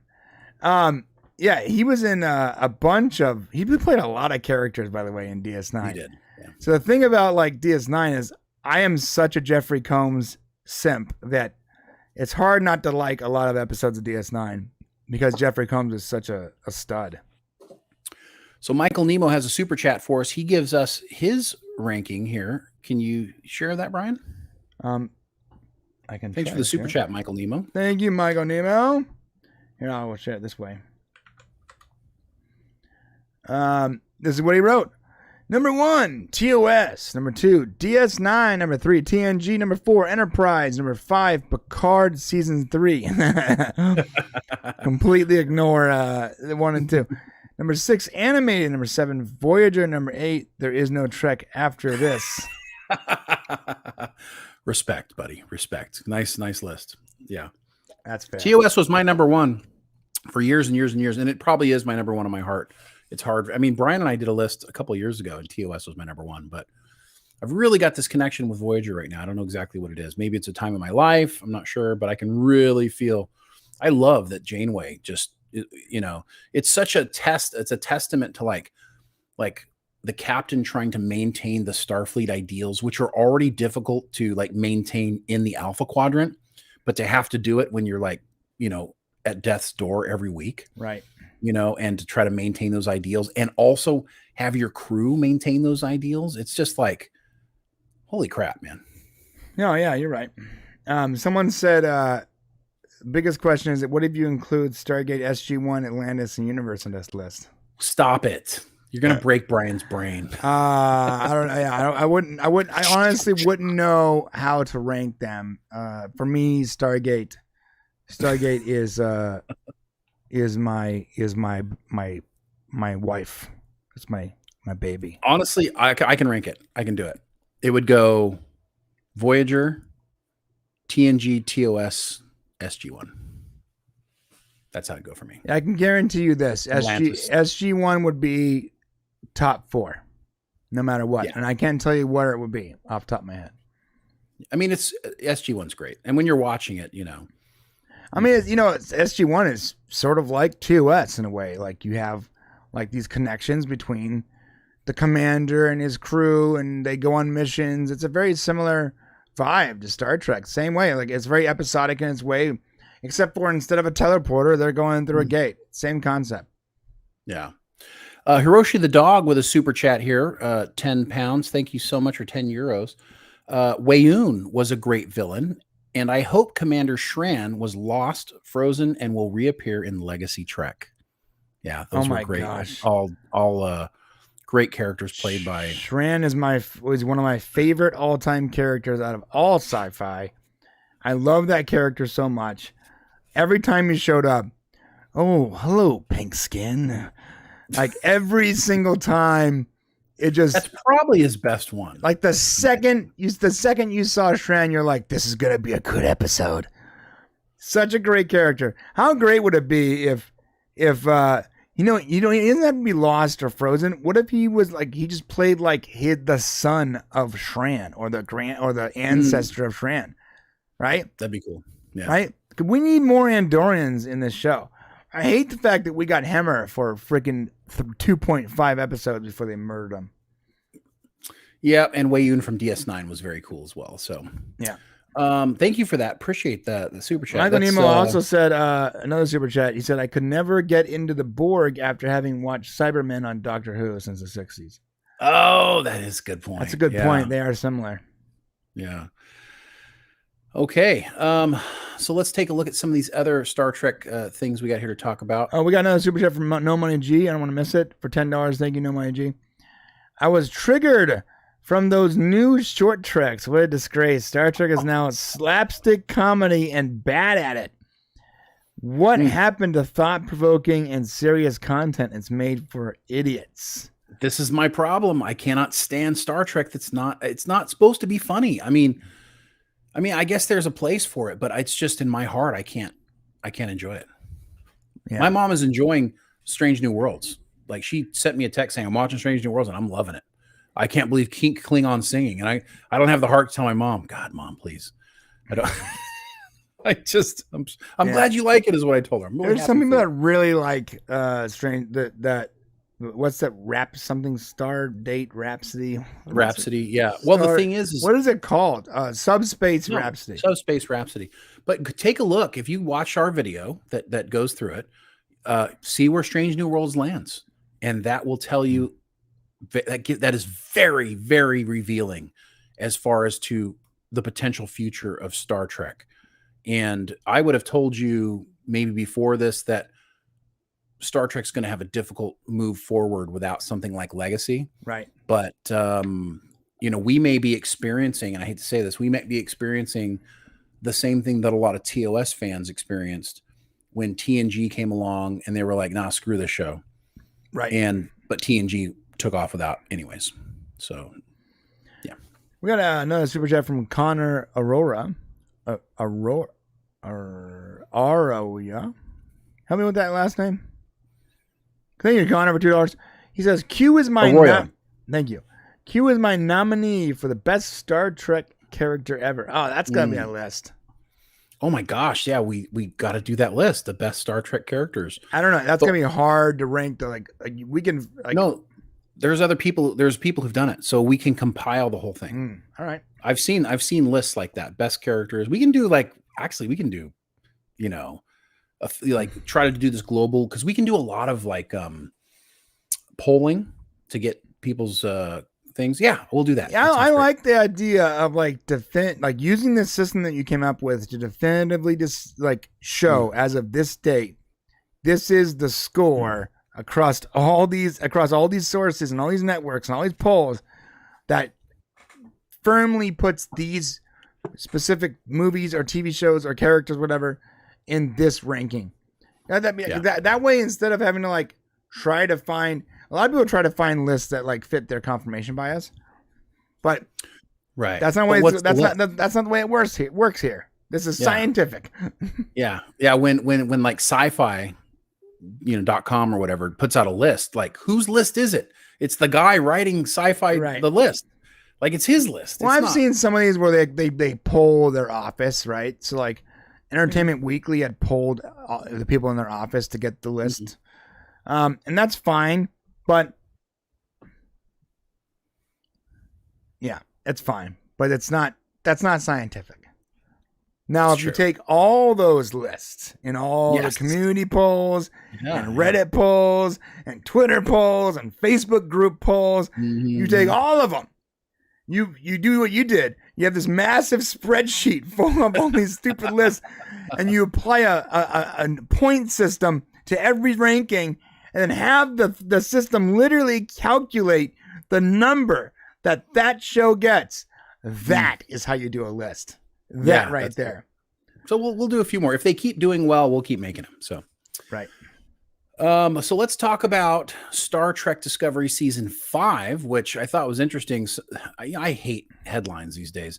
Headline came out, Star Trek Discovery Season 5 will not come out in 2023. And I'm like, no shit, man. We knew that 6 months ago. Yeah, we know. Why is that out? Why is that out? Yeah, what a stupid. But it gets clicks. Star Trek Discovery Season 5 is like Indiana Jones, according to Jonathan Frakes. Jonathan Frakes believes that Star Trek Discovery is returning to its roots as a series focused on action and adventure in its 5th and final season. I don't know if this story goes into it, but one of the other stories I was looking at talks significantly about how they really wanted to get away from all of the emotional turmoil. Look what episodes. He said. Look what he said. Is it actually here? He said the first half of the season finale of Discovery, by the way, is Indiana Jones this year. This is a quote, by the way, from Frakes. Indiana Jones this year instead of the heavy emo of season 4. See, he said it. He even continues, Discovery is back on track as an action adventure show, and I guess they got their marching orders to maintain that. So what does that tell you guys? It means that all the stuff we were talking about, how terrible, it was all about mental health for Discovery Season 4, and we're like, please, this needs to stop. The people in charge, Alex Kurtzman and perhaps showrunners and stuff, said, knock that crap off, you guys. We're going to do back to Star Trek. He called it heavy emo. And Jonathan Frakes, he says some things I don't agree with sometimes, but he also always says exactly what he's thinking. So that's 100% true. That's pretty great. Yeah, that's fantastic. Okay, so I'm sorry. He did also say Discovery's 4th season started with that action adventure framework. A misunderstanding in the season premiere, Kobayashi Maru, during attempts by Captain Michael Burnham and Cleveland Booker to get the inhabitants of Alshane 4 to rejoin the Federation. It led to a tense chase scene. Do you remember that? The inhabitants of Aldane 4, they were like butterfly people? Yeah, yep, I remember that. Yep. Do you remember them running through the woods as the butterfly people were chasing them, only to get to the cliff and then teleport to their ship? I did. Yeah, that was really dumb. Why didn't they just teleport to their ship? Stop being reasonable, dude. It was they get to where the ship is, and then they activate teleport. Like, is the teleport like only work? It only works within 6 feet of the ship. Oh my god! This is 1,000 years in the future where they have like point to point teleportation. Like they literally have teleportation where they can use it like it's almost like a blink or something. It's not teleporting, bro. You gotta stop saying that. What? It's transporting. Whatever, transporting. But they have like point to point transporting where they can literally like they got a personal transporter where they can transport themselves from here up to a cliff or something like a blink in a video game or some kind of or sprint or whatever you call it. Like a teleport, right? Like a teleport. Like something from Portal or something. And they start running and like the whole like first 15 minutes them running from these butterfly. First off, the people are so stupid looking. Hold on a second. I got to tell you something. Because we didn't finish that thought. I'm sorry. I apologize. Okay. That episode bothered me so much. I know it did. But there's something that was said in this quote that is fucking brilliant that we have to visit. Okay, go. You didn't finish the quote. Okay. This gives away shit they don't want us to know. And I can't believe he said it. Frakes said Discovery is back on track as an action adventure show. And I guess they got their marching orders to maintain that. Okay, ready for the next part? Everybody has embraced it, from Michelle Paradise, showrunner, and Alex down through the cast. Alex Kurtzman, who's in charge of Star Trek, was given marching orders to maintain Star Trek's action adventure by higher ups than Alex Kurtzman. So what that tells you is that somebody told Alex Kurtzman, change your damn Star Trek. It sucks. Yeah. That's what we forgot. He says there's a new energy and a new mandate from studio heads who said, you're fucking up Star Trek. Get it right. Imagine the studio's like, guys, I don't understand. Why is there a 15-year-old non-binary person on your crew that complains about her feelings every 5 minutes? Like, how does any adult want to watch this? Well, anyone. Yeah, why is the ship seeing a therapist? Why is the ship? Yeah, why does the ship need therapy? What are you doing? What are you doing? I don't get it. No one gets it. Stop doing this. Butterfly people, for the love of God. It heartens me to know that even though I don't trust the studio heads to know much more than Alex does, that at least somebody is saying this shit isn't good. Do something different. Oh my God. And like the season 4 finale with like the C-10, 18, whatever aliens. From like beyond the galactic barrier or whatever. Yes, outside of our galaxy. So it was so. Oh, I hate it so much. And like the big thing that it was like just like their trash compactor that was like trying to find some. Like it was like just a piece of their technology that was eating up entire galaxies. They're so powerful. As bad as all that is, there's nothing worse than a Kelpian being able to destroy all of Warp. Yeah, that's it. That's like, the worst part of Discovery. Yeah, even above and beyond all the mental health issues. Season 3 was the worst because they told you that they can't travel at warp without dilithium, which we know that's not the case. They told you that dilithium is the only way to travel, which is what makes Discovery so powerful because it has the spore drive. But then it reintroduced the Kelpians after 1,000 years.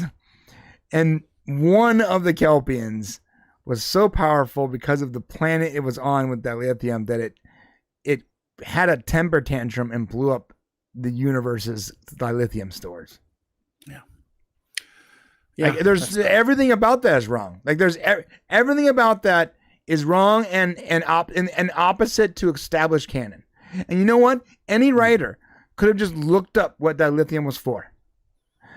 Just anyone. Well, they don't even care. That's not. I mean, I get what you're saying. Like they could go look it up, but they just don't care. They're like, well, it doesn't matter because we don't care. So we're going to make it be whatever we want it to be going forward. And that's part of the problem with Star Trek. We've said it millions of times. The writers need to build upon the pyramid of Star Trek that has come, not just create new Star Trek. Then it's just Star Wars. Yorkshire is a good point here. Remember that short trek puts Discovery stuck in a nebula within 1,000 years, right? I'm sorry? Like, in the future when they did that short trek with the coincidentally the guy who played Hawkman in Black Adam, which I love that actor. I actually like that episode, by the way. And Discovery was like purposely left, and like the original Discovery, not the new upgraded version of Discovery with the detachable nacelles. Oh, that's so stupid. So that already tells you that something's wrong. Right. So you'll find because Star Trek has now created these multiple universes, you're going to find that Discovery is probably in some other universe. I mean, they already changed it. So that's already been retconned. It's not going to happen in this So they created a short trek and like a year later completely changed the story and completely ignored the short trek. And this surprises you why? Sorry. But it did show you that but there was it did show you that the ship was developing sentience, which that had not been revealed yet. Well, that's what Contact wanted to go for. That was why the short trek was setting up for that season, remember? So why would they show you in the future that's gonna be sentient, just like what they're developing towards, but they ignore the rest of what they established in that show. Well, they changed the story. They also sent the ship 900 years into the future after doing that short trek. That was not planned. So that was not planned before that short trek. So they've changed everything. That short trek is not going to stand on its own. So, Michael Nemo for $5. Thank you so much, Michael. Star Trek Continues needs to get more love, but of course now the creator producer has been canceled due to sexual allegations as well. What? That is not good. Oh, I didn't know that. Wait, isn't that the guy with the really really bad plastic surgery? What's his name? Oh, Vic something. Yeah. Vic Mignogna. Is he the guy who he just stars in it, right? No, he created it. Well, I think he did. I don't know. He plays like the Kirk. He plays the captain.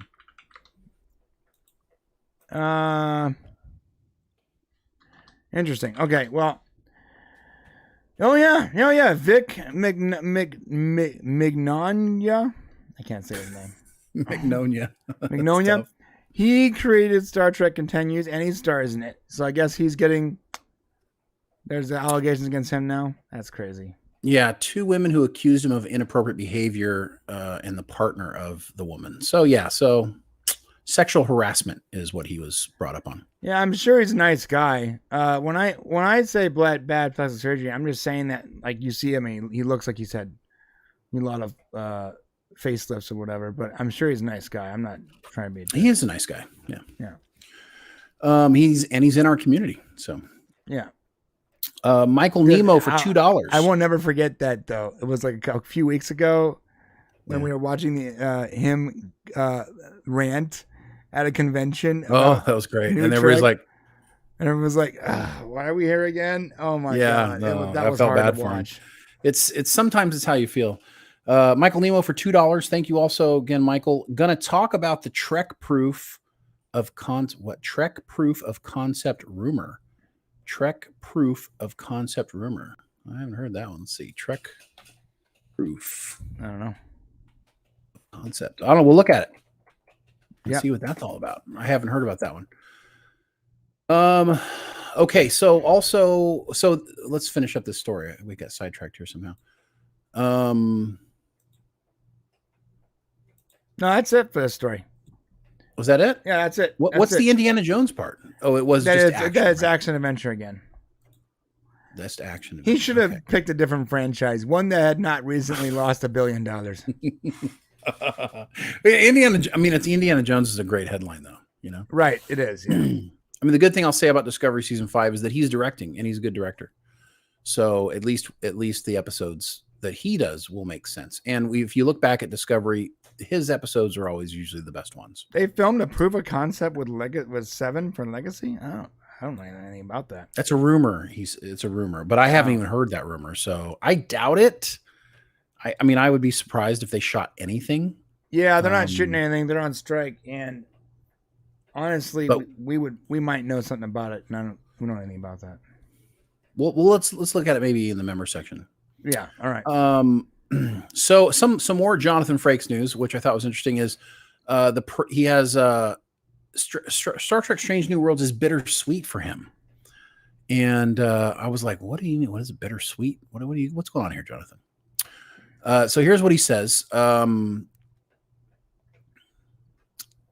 Jonathan Frakes, he actually did the crossover episode, I think. Those old scientists. Strange New Worlds, Lower Decks crossover. So Frakes talks about being involved behind the scenes, going into the highly anticipated premiere, after having directed in season 1, and how he felt conflicted reading some of the reviews. Okay. What a treat, that show. This is from Jonathan Frakes. I was there when they premiered, and all of a sudden, everybody loved it, the fans and the critics. I was able to experience the joy of that cast seeing their work appreciated and loved. Unfortunately, part of what happened during that time was that the fans and the critics took the same opportunity to say, this is the Trek we've been waiting for. Either written or unwritten, was not Discovery and not Picard. If you recall, there was a congratulations and a slap in the same swing. So basically what he's saying here is that people were saying, wow, we love Strange New Worlds, but we hate Picard and Discovery. And because he was working on Picard and Discovery, that's the bittersweet for him. Right, but then you did Picard season 3, and it ranked way higher than Strange New Worlds ever have. Well, we're not sure yet, actually. So it ranked really, really high. If you look at just looking at Google Trends, puts it leaps and bounds ahead of Strange New Worlds. I haven't seen that. Yeah, we showed that comparison. Yeah, Joe Cronin did this whole thing on Twitter about it, and he showed the Google Trends between the times that they started, a week before it started to a week afterwards, and Picard, there was more excitement and more buzz and more impressions and more everything about Picard than any season of Strange New Worlds. Well, I hope that resonates. But what I'll tell you is that if Strange New World season 2 had been lukewarm reception, then you might have seen a shakeup of Star Trek going forward. But I hate to say it, and it's great for people who love Star Trek Strange New Worlds. That may have given Alex Kurtzman enough leash to do more with the franchise going forward. Instead of going, having to go the way of legacy, because that was the only thing that pegged. Now they can hold on to, well, wait a sec, this Strange New Worlds thing's really good. And of course, that really bothers me because it's Strange New Worlds that's not serious Star Trek. It's joke Star Trek. Mm-hmm. And so, if I'm going to get more of that stuff going forward, it's frustrating for me personally as a fan. But they could be encouraged to make more stuff like that, because I know Lower Decks isn't doing poorly either. So I just can't wait to see gay Klingons. What? Yeah, gay Klingons in full biker BDSM gear with a lisp. You're going to need to give more information. With a lisp, a Klingon with a lisp. You think that's coming with Strange New Worlds? And like a village people biker outfit. That's going to come next for sure. I mean, we already had dancing Klingons. What's next? 100% gay biker bar Klingon coming up. Coming up. All right. Yep, all right. It's coming up. It's coming up. Hiroshi the dog for 10 pounds. Thank you again. One of my problems with Strange New Worlds so far is the lack of Strange New Worlds. Damn it, Hiroshi, stop making sense. Too much sense, Hiroshi. Come on, man. Stop making sense. Listen, it doesn't matter if there's Strange New Worlds. Are you laughing, Hiroshi? Are you laughing at the silly Star Trek? Come on. That's all that matters. It's hilarious. It's hilarious.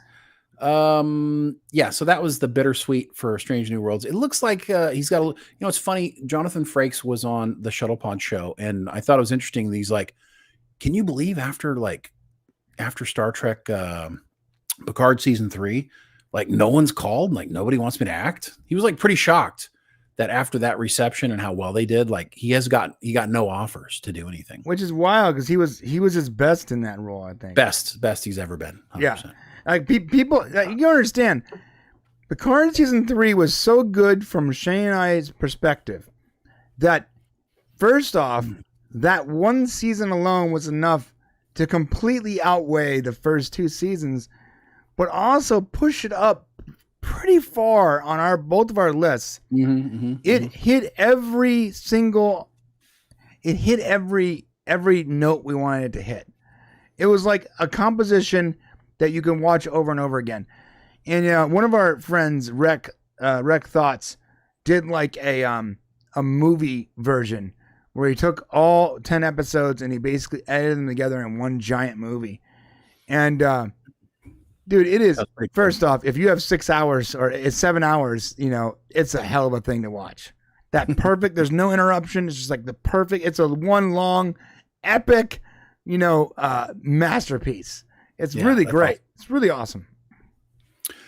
Yeah. So, on to some more Star Trek news. We've got some Roxann Dawson, which we don't really talk a lot about Roxann Dawson. You notice that? Of course, she played B'Elanna Torres. I know you weren't a fan of B'Elanna, but I had a huge crush on her just because she reminded me of the lead singer of the Bangles. I don't know if it's that haircut, that style. She's a small girl. I don't know, but I actually really liked B'Elanna as a character.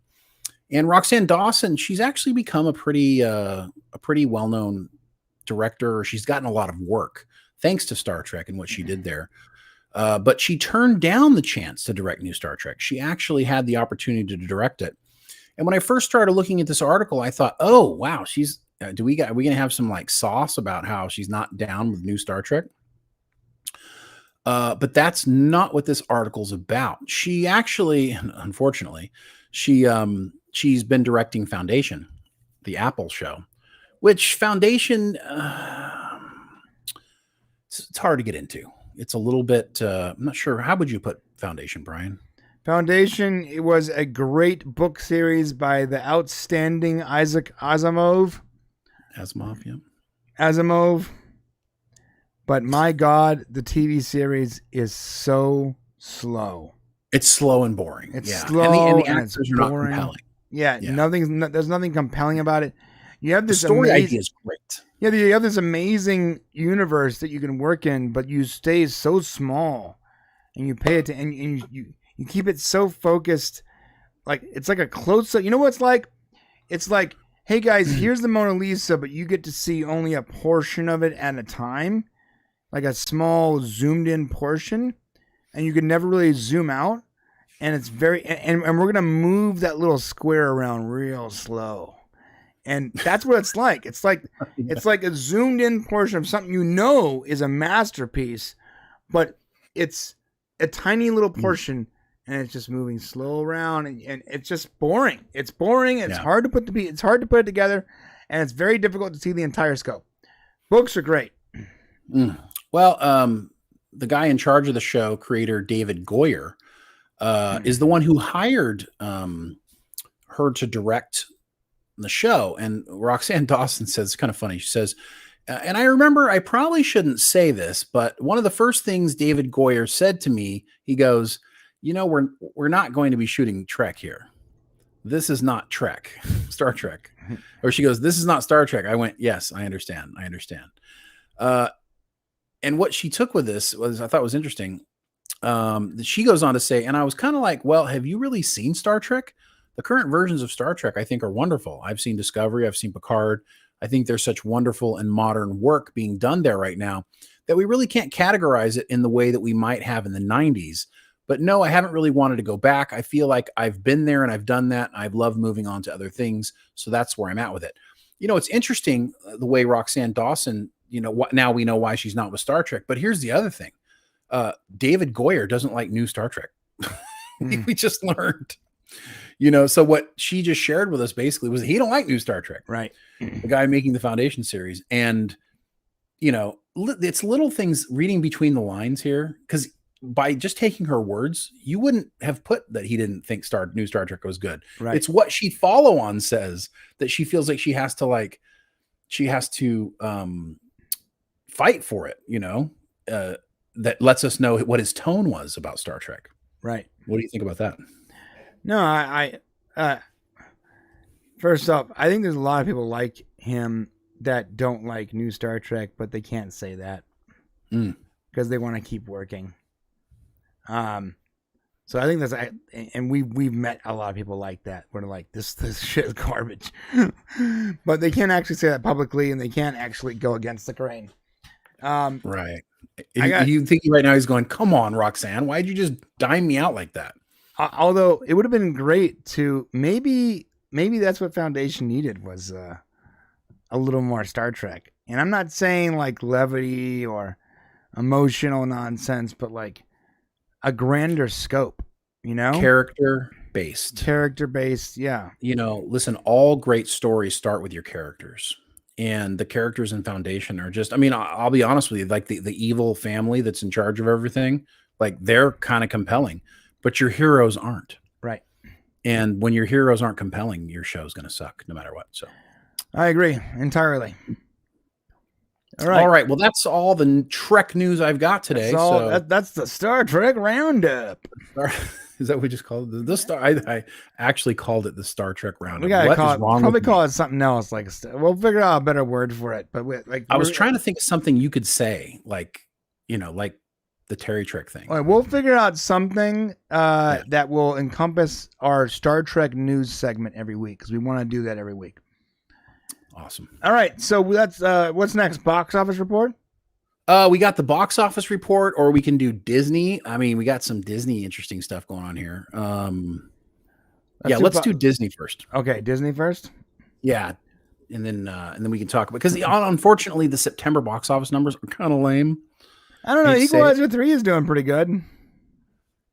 Did you watch the first two? Yeah, you did. Did you like them? I like the first one. Yeah, I did. I was like snore fest. Like that. Like I love Denzel Washington. I love his movies. You loved Oppenheimer, and you think Equalizer was slow?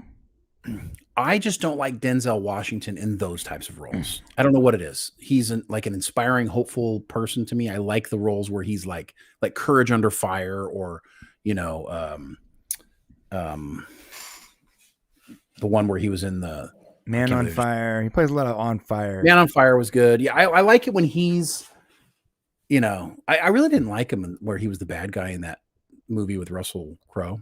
King Kong ain't got nothing on me. Like I'm looking at Denzel and I'm like, I need to love you, man. I don't want to hate you in a movie. I don't know what it is. Some guys you just don't want to hate. I loved The Book of Eli, but it is right up there with Sixth Sense as the one movie you cannot watch more than once. Like it has no rewatchability. Yeah, you're right. Once you get the twist, you're like, oh, that's really cool, and I can never watch this movie again. Because the point, like that twist is what gets you into it. Yeah, it's a bummer. That movie is a really good movie, except for you can't rewatch it. So it looks like we're doing the box office report. Woo! I didn't mean to do that. It's done. You started talking about it. Well, see, that's the thing so I'm going to go ahead and let's go with it. All right, we're going with it. Our box office report. And by the way, here's the exciting title of this segment: box office recap. That's terrible. I got to come up with better names. Yeah, I like box office report is way cooler than recap. But report sounds dumb too. Like, can't we come up with something like box office report? Ciao. I don't know. It's got to be something better. All right. Anyways, Equalizer is coming in number 1 in September with a total gross of $74,332,780. It's made $74 million? Yeah. Coming at you from Columbia Pictures. What was the budget for Equalizer? That's the domestic. Where's the you got to go with the international. Let's figure it out. Here's the. Oh, this is giving me the whole thing. Domestic. I don't know how to do this. You're like, I haven't got it figured out. This is so complicated. Oh, here we go. Domestic 74 million, worldwide, international 58 million, so worldwide 133 million. That's pretty good. Now, the Equalizer 3, I'm assuming, was made much cheaper because Denzel isn't in quite as much demand as he used to be. Did you see the movie? Not yet, no. I haven't had time and or money, so. The Equalizer 3 budget is money never stopped you before. I mean, that's true. That's true. High seas, baby. 70 million. So it's already made just domestic. It's already made its budget. Marketing's not included, and it had I actually heard about it. It has some marketing behind it. Well, I mean, it still has a few more weeks to go, right, in the box office. So, yeah, but do you think it's really going to do much? I think it'll make money. I think that's the important part. I didn't have the marketing the Flash had or something like that, you know. And The Nun 2 actually came out and won this last weekend. So this last weekend, the Nun 2 came out with 14.5 million. A Haunting in Venice, which I actually do want to see. I didn't see the first Nun movie. It looks, I know the guy put a lot of work into it, but when you look at the Nun 2 trailers, the Nun itself looks fake. Like the actual creature looks not real. Yeah, I don't even understand the concept, but I guess an evil nun, is now haunting somebody or something like that. Well, The Haunting in Venice is a murder mystery from I just totally blew her name, but The Haunting in Venice is actually Agatha Christie. That's it. It's an Agatha Christie story. And I love these whodunits. So I'm kind of interested in seeing that one. All right. Well, it's at 163 million worldwide right now, 58 domestic. So that's pretty good. And it was right behind The Nun 2 for last weekend's numbers. The Haunting in Venice did for the dailies. It does look like it's overtaking The Nun 2. And, wait a minute. Okay. I'm sorry. So A Haunting in Venice and Nun 2 are two different movies, right? Yeah. I don't know why. The Haunting in Venice is an Agatha Christie. For some reason, like I thought you were saying that The Nun 2 had some connection to Haunting in Venice. No, Nun 2 won last weekend. Oh, I see. The Nun 2 movie. And then The Haunting in Venice came in second right behind it. But The Haunting in Venice is taking over the dailies. So I think it's about to surpass. Equalizer 3 is not even showing up in the dailies. Oh, so Equalizer 3 is already on its way out. I see. Yeah. Haunting in Venice, I didn't even know this was happening. This looks pretty cool, actually. It does. It's the guy with the big mustache that they did recently, the Death on the Nile movie. Oh, it's the same group. So I think it's going to be great. I'm looking forward to seeing it. But like you, I haven't had the time. Death on the Nile was such a disappointment to me. I thought it was going to be good, but it was not. It was watchable. Like, it wasn't great, but it's not as good as the Rian Johnson mysteries that are coming out. Right. Barbie is still hanging in there, huh? What? It's not going to go away, brother. Jeez. My Big Fat Greek Wedding 3. Didn't even know there was a 1 and 2, so. What's that? Didn't even know there was a 1 and 2, so I don't know anything about that movie. My Big Fat Greek Wedding 3. This has a trilogy. Okay. Cool. Well, did you see the first two? Now the first one came out was actually I never saw any of the Big Fat Greek Weddings. You keep focusing on the word fat. I mean, isn't that what you're supposed to focus on? My Big Fat Greek Wedding. That means a lot of people, though. Not like, even though I think the people are kind of fat. I have no interest in any of that whatsoever. Oh, Gran Turismo. That is for me, that seems like a disappointment, huh? Based on a true story, you think it would have done a little better? I mean, like I was saying, if you saw the preview, you just didn't really care to go see it. Right, you didn't care. So right. Even if you're like a huge Gran Turismo fan, like, oh, I love that game, you're like, I still don't have any interest in this movie. Right. It does look like the wow, that's interesting. Yeah, the Equalizer 3 is owning the September box office, but I got to tell you, I think The Haunting in Venice is probably going to overtake it by the end of September. I think Haunting in Venice will probably be the September winner. Mm. There's a movie called Bottoms about unpopular queer high school students. That one's going to do probably as good as what was the one that Bros? Bros, Bottoms, you know? Jesus Christ. Oppenheimer's still sticking in there. Do we have a story about Oppenheimer? We do. Oppenheimer actually, surprisingly, Brian would probably be most surprising that Oppenheimer has managed to take the 4th spot. Did you know that? We're for the year? Yeah, it's actually, I'm sorry, it's taken the 3rd spot, actually. It's broken 900 million. Wow. Worldwide. It's behind Barbie. Barbie's sitting at 1.4 Mario is sitting at 1.3, and Oppenheimer broke 9. Guardians of the Galaxy Volume 3 is actually in 4th spot at 845 million. But Oppenheimer, it says a lot, I think, and there is an article that we've got about it. It says a lot about a movie that is 3 hours long, and essentially people talking the whole time, right, Brian? It's so boring, dude. It's so boring. It is boring. I'm sorry. It is so boring. I don't know anyone could sit through this entire 3-hour movie, and to pay for it in an IMAX theater is beyond stupid to me. Why? I loved it.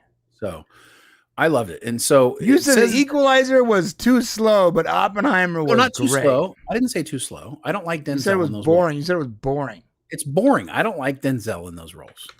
I don't like him. I like him. I like him with more character depth. He's a better actor than Equalizer movies. I'm sorry. He's just better than that.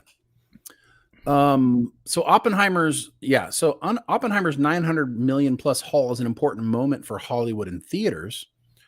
So it talks about here how Dune filmmaker Denis Villeneuve said after watching Oppenheimer that he'd just seen a masterpiece. And this also lines up with Brian's thoughts because Brian hates Dune as well. So the guy who made Dune thinks Oppenheimer's a masterpiece. This is like, of course, he does. Because what's that guy? What's his name again? Denis Villeneuve. Yeah, Denis Villeneuve. Denis Villeneuve. This is what he does. These long, drawn out shots, and I shit you not. Go watch Dune. Okay, go to Max and watch Dune. There is a shot that starts at like Timothy Chalamet's feet, and it pans slowly up to his stupid, emotionless, quaalude downer face. Poor Tim. And then it slowly pans out. You know, isn't he dating like Kylie? Wait, and it pans around him like this. and then the camera stops as stupid, motionless Timothy Chalamet is looking at a ship like leaving orbit or something, and it holds that shot for like 6 minutes, bro. It is so long and so drawn out. I'm like, it's like the filmmakers just like jizzing all over the reel, like, oh, look what I did, it's so great. There's zero pacing in that film, dude. Zero. Well, now that we know how Brian feels about filmmaker, God, it's so boring. It's so boring. Let's just see what he's had to say about Oppenheimer. Okay. After an early screening, Dune filmmaker said he knew he'd just seen a masterpiece. He even remembered saying that it would be a big success. But, and quote this, but where it is right now has blown the roof off my projection, Villeneuve told the Associated Press. It's a 3-hour movie about people talking about nuclear physics. Now, Brian, I'm not resonating well with you. It's basically what the movie's about. He's correct. He's right. We all get this great scene where they're like, dun, dun, dun, dun, dun. Like you see everybody getting to the ground and those sirens are going off and we're about to get the atom bomb. But essentially, that's only a minute of the movie. The rest of the movie is literally people talking about physics, nuclear physics. That's what the rest of the movie's about. Yeah, I'll tell you this, okay? And trying to get a guy, easily the first hour was basically like a trailer for the next 2 hours. It was a long drawn trailer. People that are saying that Oppenheimer was Christopher Nolan's best work and a masterpiece, like, then you haven't seen anything else Christopher Nolan has made. Well, you can say what you want. You can like the movie, but it's not better than Interstellar But it's the third highest grossing movie he's made. The other two were the Batman sequels. Well, to be fair, okay, I'm pretty sure the bar is pretty fucking low right now. There isn't much. 900 million. No, but what else is there to watch, dude? Look at all the options this year. Look at. Let me tell you what it's going up against. Meg 2, The Trench. No, Haunted Mansion. No. It went against Barbie, bro. No. It went against Barbie. Yes, Barbie and Oppenheimer stood out against Meg 2, The Trench, Strays, Haunted Mansion, Elemental. No, how often do movies end up 1 and 3 that came out the same? Well, to be fair, also there was like that big marketing campaign about going to watch it at the same time and all that stuff. I mean, that was cool, but still, having 2 movies. I mean, remember they're going to do the Barbieheimer Day. We're going to watch this, then that. That was a big thing, bro. That was a big thing. Well, good for them. The movies needed it. So, so I just wanted to really, this is talking about this Oppenheimer thing is really just an opportunity to troll Brian. Like that is what this is all about. You don't really understand. I know you're trying to troll me, but and I understand taste is subjective, but my problem is not when someone goes, "Oh, I like that movie." My problem is when someone tells me it's Christopher Nolan's best work. Well, it's not. What are you talking about? It's not his best work. Right? It's not. Look, I mean, it's impressive. Maybe you like long, boring biopics, and that's cool if you do. I know Shane does. I do. I liked it. But this movie was so fucking boring. I'm saying like this. So let me. I'm like this. I'm like doing this thing where I'm like rocking back and forth, trying to get my heart rate up. I was so tired. It was putting me to sleep multiple times. I nodded off and woke up 3 minutes later. It is so boring. And if you like those movies, that's great. But it's not some exciting Christopher Nolan masterpiece, not from my perspective. Well, it can be a masterpiece, but it just might not be your cup of tea. And honestly, it was a filming masterpiece. I mean, not using CG. Is kind of cool. It's hard to do nowadays. And, I really enjoyed the whole story and how it was laid out. Was it the best movie of the year? No, it was not. But it was excellently made. I'll give him that. Have you seen... Just like Barbie was excellently made. Have you seen Chernobyl? Chernobyl? What's wrong? I can't... You got it. You said it. I can't talk today. Chernobyl? Uh-huh. Yeah. The Max or HBO series, whatever it's called. I didn't see the series. I saw like that first movie. Okay, so first off, that series was brilliant. And when I first saw the Oppenheimer trailer, my suspicions was like, like a really high end, like Christopher Nolan style and quality Chernobyl. That's what I thought we were going to see. But we got a lot of people talking for a long time. Well, I will say the movie is titled Oppenheimer. So, if you didn't like, he can always come back and be like, I didn't say it was titled First Nuclear Bomb. I guess it is. And let me tell you, when you watch it, it is the story of Oppenheimer. And, and there's a lot of sex scenes. There's a lot of sex scenes. And I normally have no problem with that, but they weren't even very well done. It was rated R. No, but they weren't even well done. Like if you're currently, what did you want? Porn? Let's try. No. I'm just saying. Like, no, you can want better camera angles. You can have eroticism without pornography.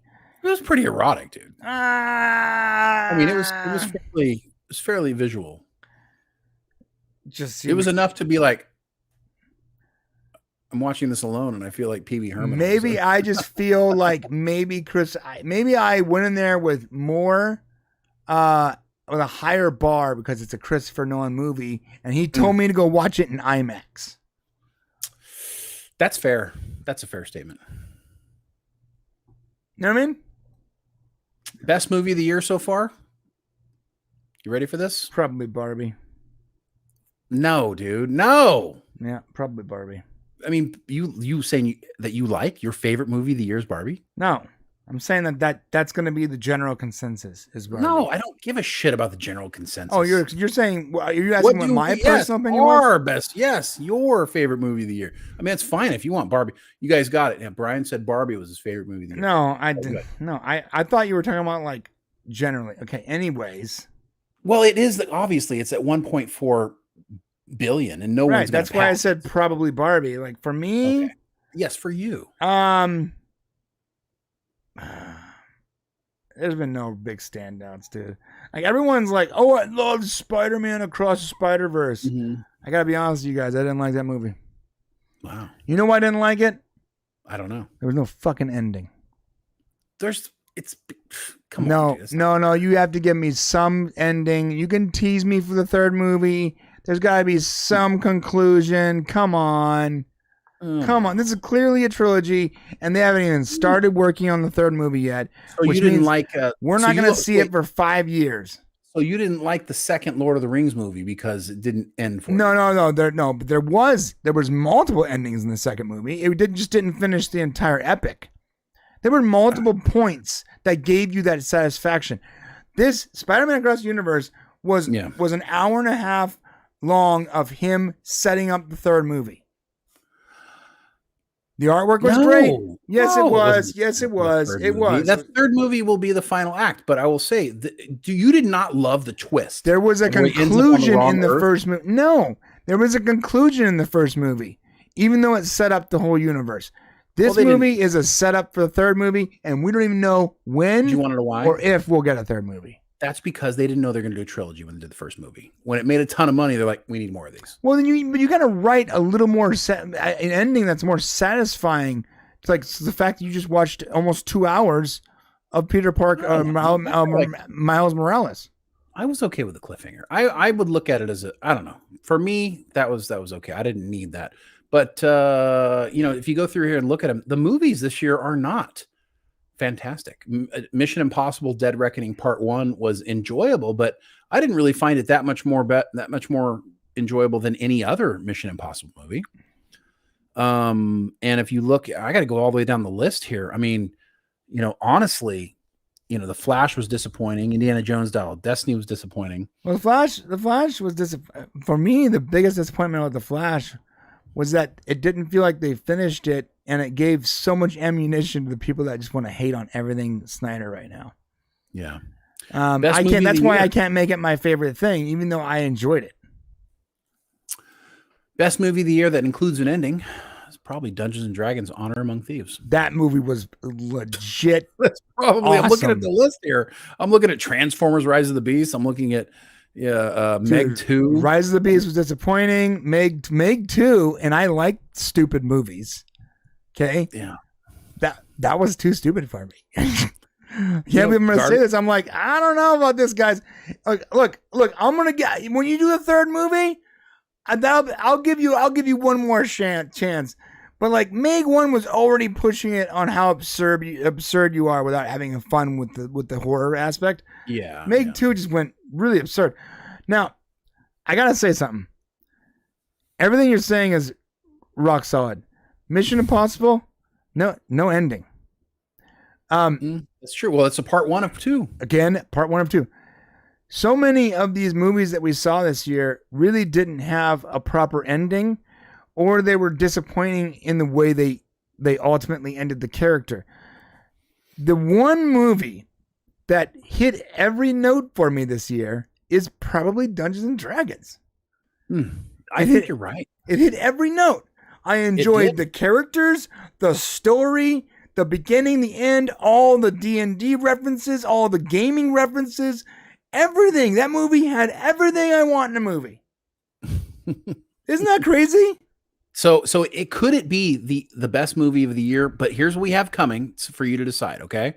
So it's either going to be that one, okay? Now we have the movie coming out right now. I think it's Creator. I think it's out right now, actually. It's out this week. Is it?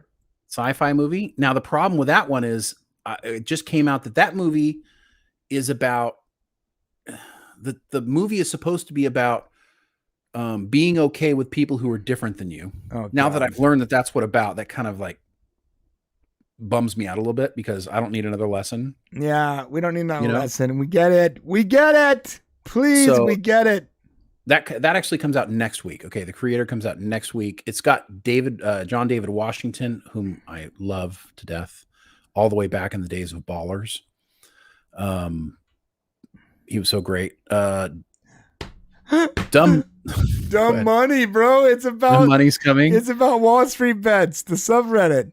Yep, it's a little too soon to make a movie about it. It feels like it's too soon, but I gotta tell you, if they actually capture any of the emotion that was happening at that time, like they might have a winner here.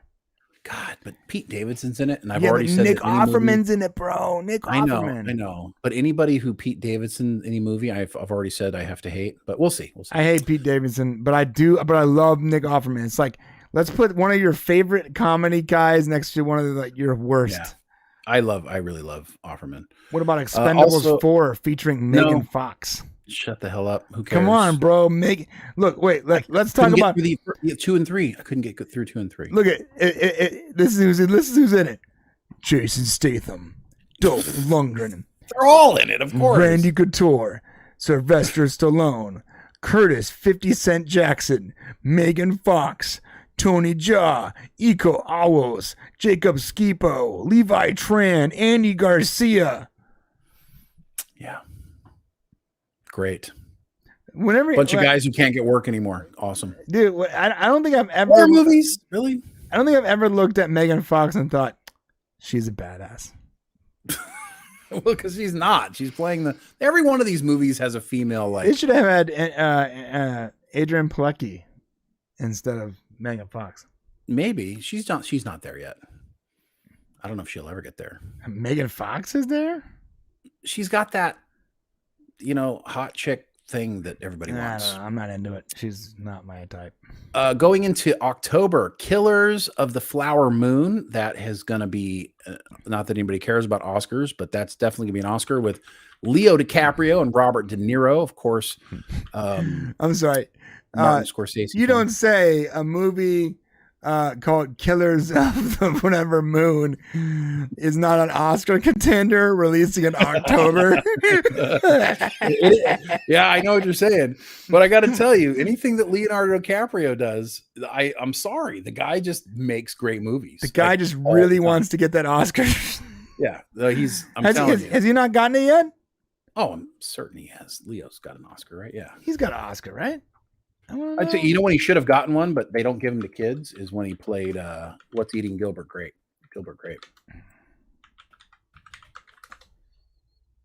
He was, let's see. He's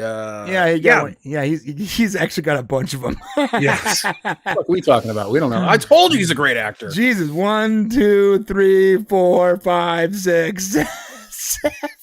He has 7.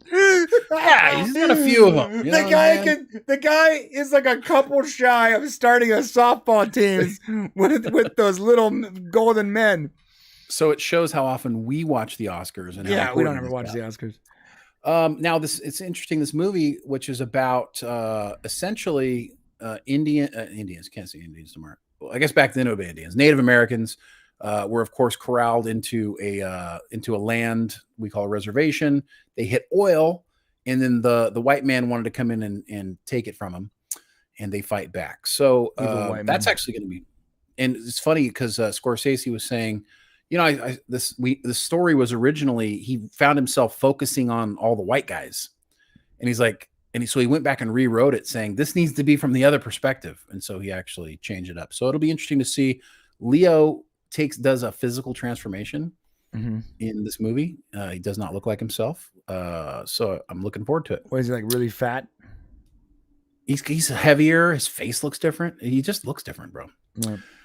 Here's a surprise. I'm going to stop dating 19-year-olds this entire year. He looks like he's 19. That's the problem. We got Five Nights at Freddy's coming up, which is a personal one I want to go see. I don't know why I want to see it, because my kids have been playing the game for years, and I like the preview. I want to see it too.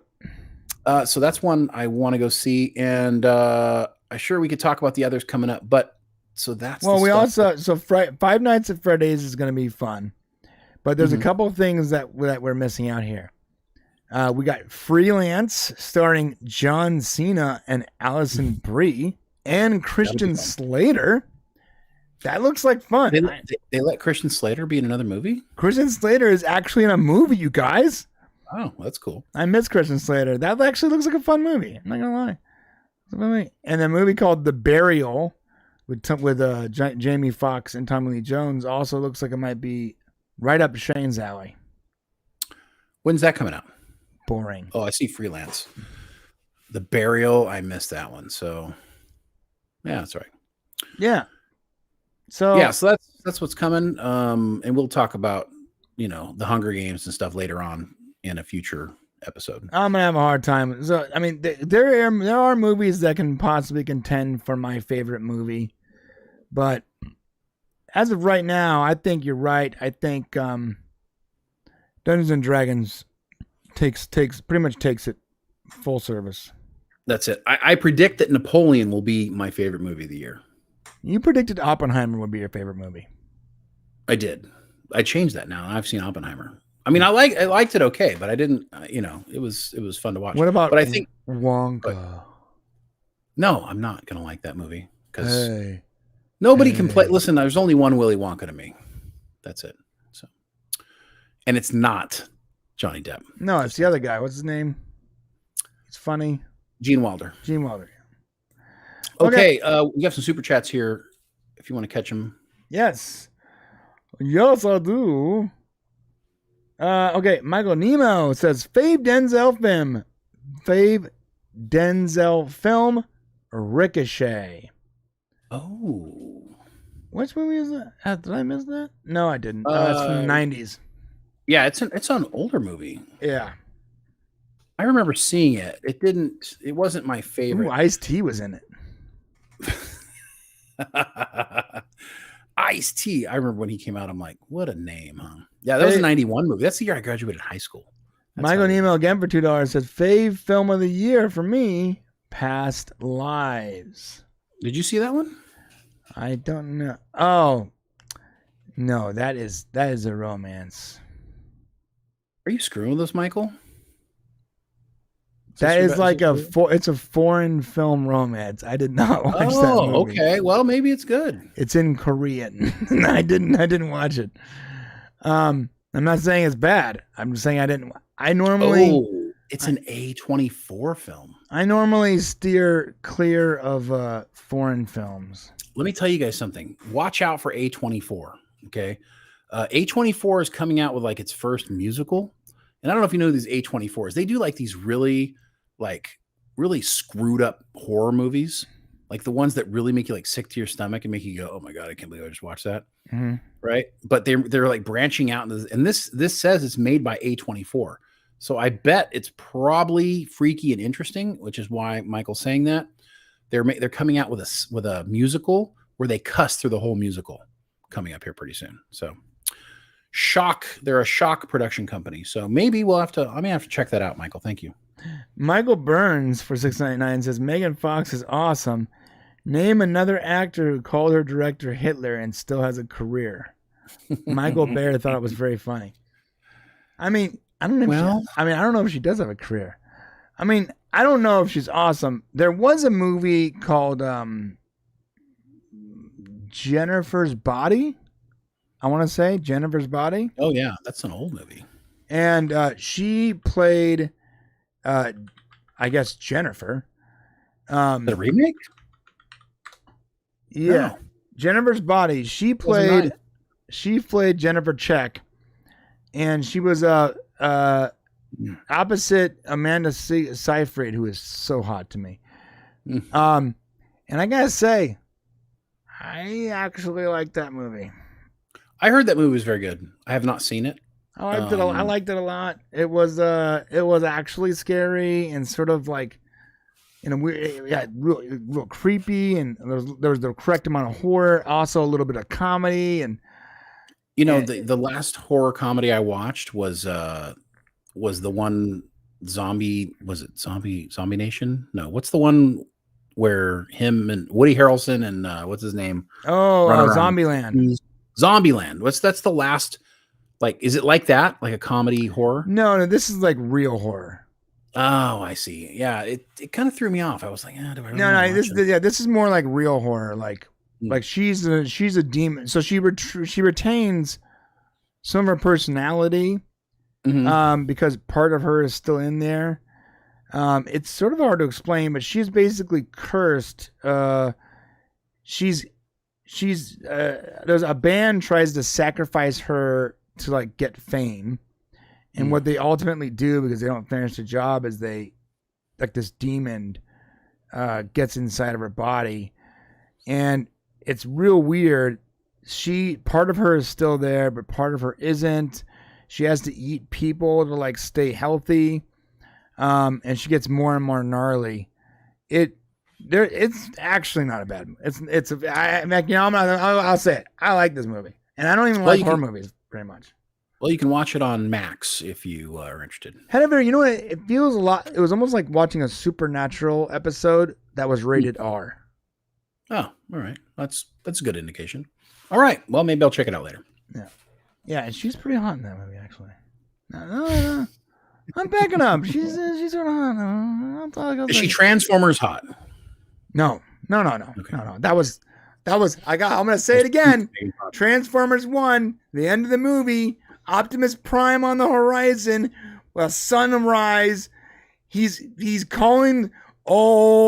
Anyone who needs help, come here. And there's a Linkin Park playing in the song and playing in the background, and the camera pans over Shia LaBeouf and a super fine Megan Fox on the hood of a freaking Camaro was peak America. I'm gonna right there. I will die in that hell. That was peak America. I was like peak America, dude.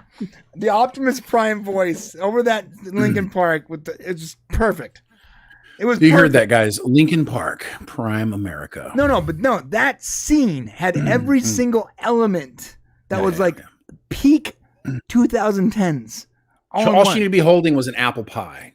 Yeah, right. If she was holding an apple waving pie, the American flag, or eating a Carl's Jr. burger. Oh, eating a burger, right on the Camaro with Optimus Prime in the background with Linkin Park blaring. Monster trucks going over jumps in the background. It was too perfect. It was too perfect.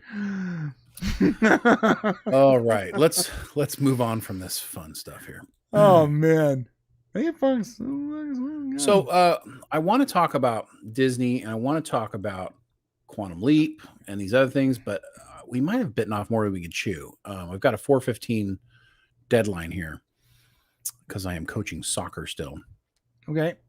But maybe we can quickly cover Disney and then go to the member section. Sure. Where we will show the Quantum Leap season 2 trailer. Yeah. Because that's going to be demonetized immediately anyway, so I might as well go there. Yeah, not that we care, but we won't be blocked in the member section. We'll be blocked on Unleashed. That's true. So what we can say quickly about Elon Musk making us pay for Twitter, everybody was getting kind of weird about it because it came out that Elon may have to make everyone pay for Twitter, X. But come to find out, the reason he wants everybody to pay is because he's trying to get rid of the bots. And Brian can probably explain the bots better than I can, but essentially you can explain in a second, but essentially each account would have to have a fee, like maybe say like 10 cents, like you'd be charged a month. Right. Because it would force whoever has these bots to pay for each individual bot that they have to make them not want to create bots. Is that right, Brian? Right. Yeah. So this is basically what's happening. A bot can be something as simple as an account that is set up, but not, it's set up by a person for the explicit purpose of advertising to people or gaslighting a conversation to push it another way or whatever, right? And so what people do is they set up a lot of these accounts, and these accounts are all controlled via, software like Buffer or Strategify or whatever, a bunch of softwares that allow you to schedule thousands of tweets or X's, whatever you want to call them. And then you can even have these things set up to little command prompts that literally reply with a specific phrase or whatever. Same as, Shane 3 does, but without the intelligence. The problem with these bots is there are a large percentage of the platform is basically these bots. They're not real users. They have no actual value because the social media company's value is based on how many users are actively using it. Bots are not valuable. They take up server resources. They take up space. They water down the actual communication between humans. They completely derail conversations, put them in the wrong place. They even divide. The ultimate purpose for a bot is to get popular and get views so that the bot owners can sell whatever product or service, whatever they're trying to pitch. That's a problem. It's advertising without going through the advertising, and for a lot of people don't even know that they're being harassed by a bot. So ultimately, bots are bad. I didn't know it. Bots are bad altogether for a platform. It's bad for the user. It's bad for our experience. It hurts it uses a server platform resources without actually putting anything back in the system. And they're like empty calories because those user accounts mean nothing. Instead of having value, we have 300 million accounts. Now all of a sudden, we have 150 million accounts because the other 150 million are bots.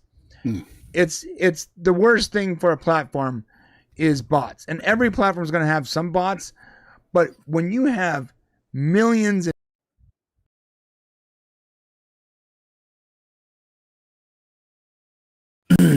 Yeah, I can't hear you. I'm back. Can you hear me now? Can you hear me now? Now you're back. Okay. Can you guys hear me okay? Yeah, I guess I smacked my mic too hard. Ultimately, it hurts the entire platform. So if he goes, I want to charge 10 cents for you to use Twitter every month. That is now a credit card. You can other companies have tried to fight this, like Steam. In order to play Counter-Strike or Dota or any of these competitive games, you have to give them your phone number. But even phone numbers can be spoofed. Yeah. You can create 100 phone numbers with 100 different services. It's harder, but you can do it. A credit card is not as easy. And I think not only will it be harder for people to create bots, but it will also minimize the bots that people are willing to create. Bots will still be a thing, but no one's going to create 1,000 bots so they can bot click their upvotes and rank their tweets better if they're costing them 10 cents or 25 cents a piece. So the question is, how much would you pay per month to stay on Twitter to get rid of these bots? Well, I think personally, I think that if you're already a Twitter Blue or whatever, X Blue or whatever the hell, if you're already a premium user, then it should already be part of the package. If you're not a premium user, and it probably will be, and I probably will be. If you're not a premium user and you still want to utilize it, then I think just a simple credit card authorization, not even a full charge, just to verify you're a person. No one's going to want to authorize that 22 cents 1,000 times so they can create their bot farm, so they can push tweets and likes and all that on their products. But Elon's a shrewd business person, so he's going to want to make a little money off this too. How much do you think, if you weren't paying anything for it? Well, because you know what's going to happen. All these celebrities are going to complain that they got to pay something. Oh, they already are. So what are you willing to pay per month to make the bots go away? I think a lot of people don't even know how harmful bots are for a platform, to be honest. They don't know. They don't know. Most people aren't willing to pay it. Well, will I be willing to pay? I'm already paying. I'm paying $8 a month. So there it is. You pay $8 a month. Yeah, I'm already paid the premium. Now, if I didn't want it, because look, there's a lot of good features with the premium thing. Okay. Mm-hmm. But if you didn't want premium and you just wanted to exist, you got to take into account microtransaction fees and stuff like that. So whatever platform they're going to use is going to charge a specific amount of money. They're going to have to charge at least like 50 cents. It'll have to be a minimum of like 50 cents for them to make any money and for the credit card transactions to be covered. So $1 a month, piece of cake. Yeah, that's pretty easy. All right. You know what's interesting is already like the second he announced this, you had people like Mark Hamill. Okay, look at this. What did he say? Hard pass, Elon. I know those voice acting dollars ain't working out for you there, Mark. Bro, so I actually responded to him. I said, I think this is the third time you've threatened to leave. See you next week, Mr. Hamill. Wink and smile on face. That's funny. Here's the deal. I don't understand how the celebrities that are actually benefiting from the platform, they complain the hardest. I know. About they have the most followers. They got the most followers. They make money. Companies say, "Hey, sponsor my diet tea, my tea laxative that's going to make you shit into an early grave." And people, and they'll make 10 grand for a tweet about the diet tea they're drinking or whatever. Yeah, no, it's true. And you can't spend $8? Get out of here. Get out. Well, a lot of them would freak out. Imagine if like Twitter like turned people off, or imagine if it's Instagram too is the other one. Imagine if they said, "Oh no, you can't be here." Do you know how these celebrities would freak out losing all their followers? You know, they really have, the social media companies have more power over these celebrities than really they realize, because they need to be on these platforms. I know they cater to these people as if they need the celebrities to exist. No. Right. The celebrities, listen, I don't care how famous you used to be. If you have no voice, then you're just Kim Kardashian yelling in the woods. No one cares. Right? Like if all of a sudden Instagram was like, you know what? No. All right. Well, where's her power then? Where's she going to go? Right. So that's what I'm saying. And I'm not saying they should be. I'm saying that if you all of a sudden want to charge them, they're like, "Oh, we're going to leave because you want to charge us for a blue check mark." They're not going anywhere. Then goodbye. But they're not going anywhere. Call their bluff. That's what I'm saying. Call the bluff because they're not going anywhere. Elon gave a bunch of these whiny bitches the free check mark because they were complaining so much. Guess what? The second they got their free check mark, they stopped complaining. I was going to say that was the move, though. Like the move was just give them blue check marks. Yeah, he gave it to them and said they would shut up. And they eventually did shut up. And now it looks like they're paying for it. Well, exactly. Which was his goal. Anyways, let's move on quickly to Disney, because there is a little segment here we need to talk about. It looks like Disney was called out for playing an old scam. Netflix Daredevil showrunner Steven DeKnight calls Born Again MCU reboot an old Disney scam. This is from comicbookmovie.com. I thought it was interesting because I hadn't really thought about this. I know we've talked about kind of Disney's strategies for saving money and stuff. But it looks like Netflix Daredevil was canceled after 3 seasons. And showrunner Steven DeKnight believes the decision to develop a soft reboot for Disney Plus is an old Disney scam. So if you take a look at it here, it looks like what's happening is they did this through comments that people tweets. Of course, these are all tweets. A crew member on the Netflix show tweeted the following: "I worked on all of the Marvel Netflix shows, which were all canceled in season 2 or 3. Our contracts only give us full vacation pay on season 3 shows. 4 years of work, I never got a raise or vacation pay, like $20,000. He continued, tagging showrunner Steven DeKnight. And not only did they cancel Daredevil once crew got full raise and holiday vacation pay, the Disney Plus reboot is back to season 1 in terms of the contract. It's a freaking scam. I wonder if @Steven DeKnight knows that." Apparently, the showrunner responded, he does. It's an old Disney scam where they slightly rename a series to reset contract terms back to first seasons. Needs to be addressed by all the guild unions and crushed. What do you think of this process, Brian, which Disney saves money by just resetting series now that we're on streaming? I didn't know that was an old scam, but now I'm sort of remembering things like that. Right? Like, think about everything. So they're going to call it Born Again MCU? I think that's what they're calling it. I don't know. That's wild.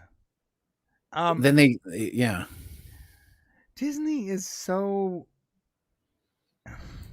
yucky. They're so yucky. Yeah. Like everything they do is so like gross. Yeah. So it's called Daredevil Born Again. That's funny. Yeah, that's dirty, man. So it's a different show, which means that they can negotiate different terms. Yeah. But what's going to stop them? Like, they have these rules. Oh, wait, we're going to save ourselves. At what point do the bean counters go, look, we can't have a season 3 because the cost of the show is now going to double, because now, but they don't tell anybody that.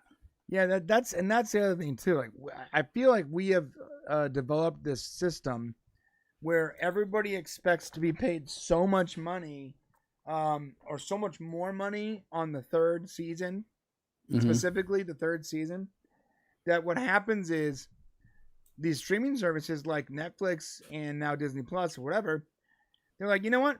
We're just not going to do more than 3 seasons. We're just going to stop. Because they know that the customary contract negotiation is, we get to 4 seasons. Now we get to double our money. And so what's happening is streaming services are just like, yeah, we're not going to give you 4 seasons. We're not going to get there. We're just going to stop. We've already pulled in the audience. We already got a hit show. There's plenty more people that are going to watch it or rewatch it or whatever. We're just going to stop. We're not going to make a 4th, 5th, and 6th season where it's already a diminishing return as it is, because we're not making money on advertisers anymore. So we're not even making the same money we made. We're going to be making less money, and because because most of these actors and producers and directors, whatever, are stuck in the old system, they expect to make twice their money by the time they get to the 4th season. Oh, it's like, hey, that's some syndicating money. Where's my double? Well, we're not syndicating, dude. Do you know how easy it would be if they just created a merit-based system? Like, if they just created a system where if you're on a show that's doing well because you wrote it well or you acted it well or you're doing great, then you get a percentage of how well the show does. And if a show doesn't perform well, then you get a percentage of how poor it's doing. Why not just do that? Well, that's what I'm saying. Like, they would have to show the numbers, but that's the way to go. Like, that's fair. If you do well, you get paid well. If you do crappy, then you get paid crappy. Tyler Sheridan, he should get billions of dollars for all the shows he makes. Right. He's gotten a lot of people to sign up to a lot of streaming services. That's for sure. And they've sold a lot of episodes too. Let's say like when before Yellowstone season 5 or whatever came to streaming, dude, my wife was like, where's the credit card? I need to buy the entire 5th season on Amazon Prime for $42.95 or whatever. I'm like, what are you doing? Can't wait 2 weeks?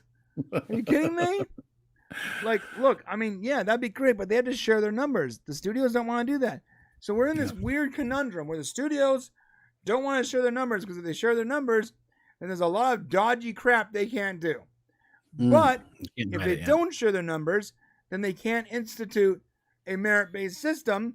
And so what the actors, directors, producers, et cetera, all want to renegotiate their contracts at a certain point the second something is remotely successful, so they make more money, because that's the way it's always worked. But they don't know how much it's doing, because the numbers aren't being shared. And they don't realize that a 4th and 5th season of something is going to make a streaming service a diminishing return, because they're not actually selling advertiser space. And most of the people that they've captured for subscribers, they already caught in the first 3 seasons. So a show doesn't need to get a 4th and 5th, and a show doesn't need to get more than 8 episodes, because they've already captured the subscribers they need. It's a perfect. The system is so mathematically connected and scientifically tuned to get people to sign up that they know they need to spend as little money as possible to make that happen. 8 to 10 episodes for a season, 3 seasons. That's all you're going to get. And they're basically paying for 1 season of television. And they're basically paying for 1 season of television. And we got to do a 4th season. You know what they say? Hey, I know we got to a 4th season, but we're just done now. Or they do this bull crap. We shot. Your numbers aren't good enough. We shot 16 episodes, so we have season 1 part 1 and season 1 part 2. Well, yeah. Netflix does that crap, dude. Yeah, but think of it like this. Now they can just lie. Well, your numbers aren't good enough. Sorry. So I mean, that's what they can tell them, and nobody knows, right? Yeah. It's so nuts. I don't see it getting better because both sides of this have some like they don't want to give up. Obviously, the actors don't want to give up how much money they used to make, and especially like the S tier, the A list actors. They're like, yeah, no, I'm not coming to do a show for any less than $280,000 an episode. And it was like, dude, I'm sorry, that means it's going to cost us $200 million to make this because you and your 4 other cast members are asking for $2 or $3 million an episode combined in addition to production costs. So we've inflated the value of these shows, and before advertisers paid for it. Oh yeah, it worked out okay because advertisers paid. If Friends was so popular and it was syndicated across so many markets that advertisers would ultimately pay so much more than whatever you were paying the actors. But now it's streaming. There's no advertisers. That entire show is worth that $10 to $18 a month that someone's paying. That's it. That's it. So now these streaming services are making an insane amount of money. I'm not saying they're not, but it doesn't matter how good the show does anymore. Well, and here's the thing. Like in the streamers, they could get advertisers for certain shows because there's advertising that you can watch on some of these and pay for the levels. But then they'd have to tell the advertisers how much people were viewing the shows. Right. They got to give up the numbers. I almost want to sign up to be an advertiser to see like what you get when you advertise on like Peacock or something. Like they got to give you something, right? Oh, your ad got this many impressions. Yeah, I'm sure. But it goes across the whole, you don't just get a show. It's against the whole streaming service. Right. They just pop up randomly. So, but what else? So we know that Disney, their movies have done shitty this year. I'm pretty much sure that almost every Disney movie's lost money this year. Yeah, it has. So what can Disney do to fix the problem? Expand their theme park business. Expand the theme park. Here we go. If you can't do it when you thought our stock couldn't get any lower, folks. Half my portfolio is in Disney, and here we go. Another $60 billion expansion of theme park. Oh, yeah. It's no surprise that they really have neglected the theme parks since before COVID. The expansion of Star Wars Land or whatever in at Disneyland, Galaxy's Edge, was kind of nobody really cared. I thought it was sort of cool. I mean, it's cool, but it didn't really bring people in. Maybe initially, it's not a draw. So what the plan is now, Disney plans to add $60 billion expansion to their theme park business. So, Disney has places all over the world. So we've got, of course, Orlando, Florida. You've got here in Southern California. You've got a China. You've got a Japan. You got a France. And so they're looking specifically to up their money there and also in the cruise ship business. Because as we know, cruise ships came back. This image that you're looking at, this is a great image that you're looking at here. This is actually a possibility. Now, this would be Frozen Land.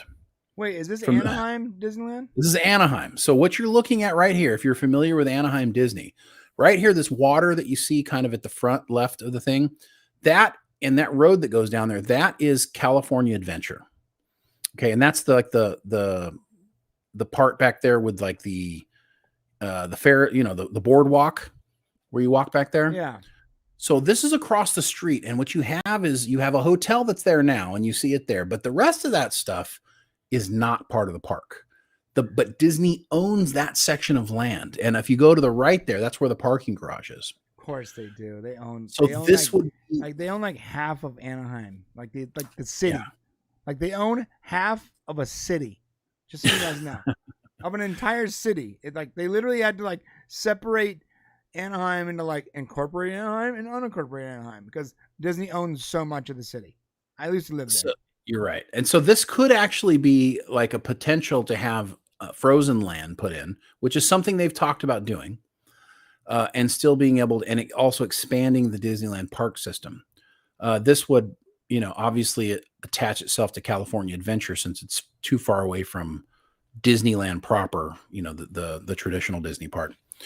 But they say they have more than 1,000 acres of land available for development.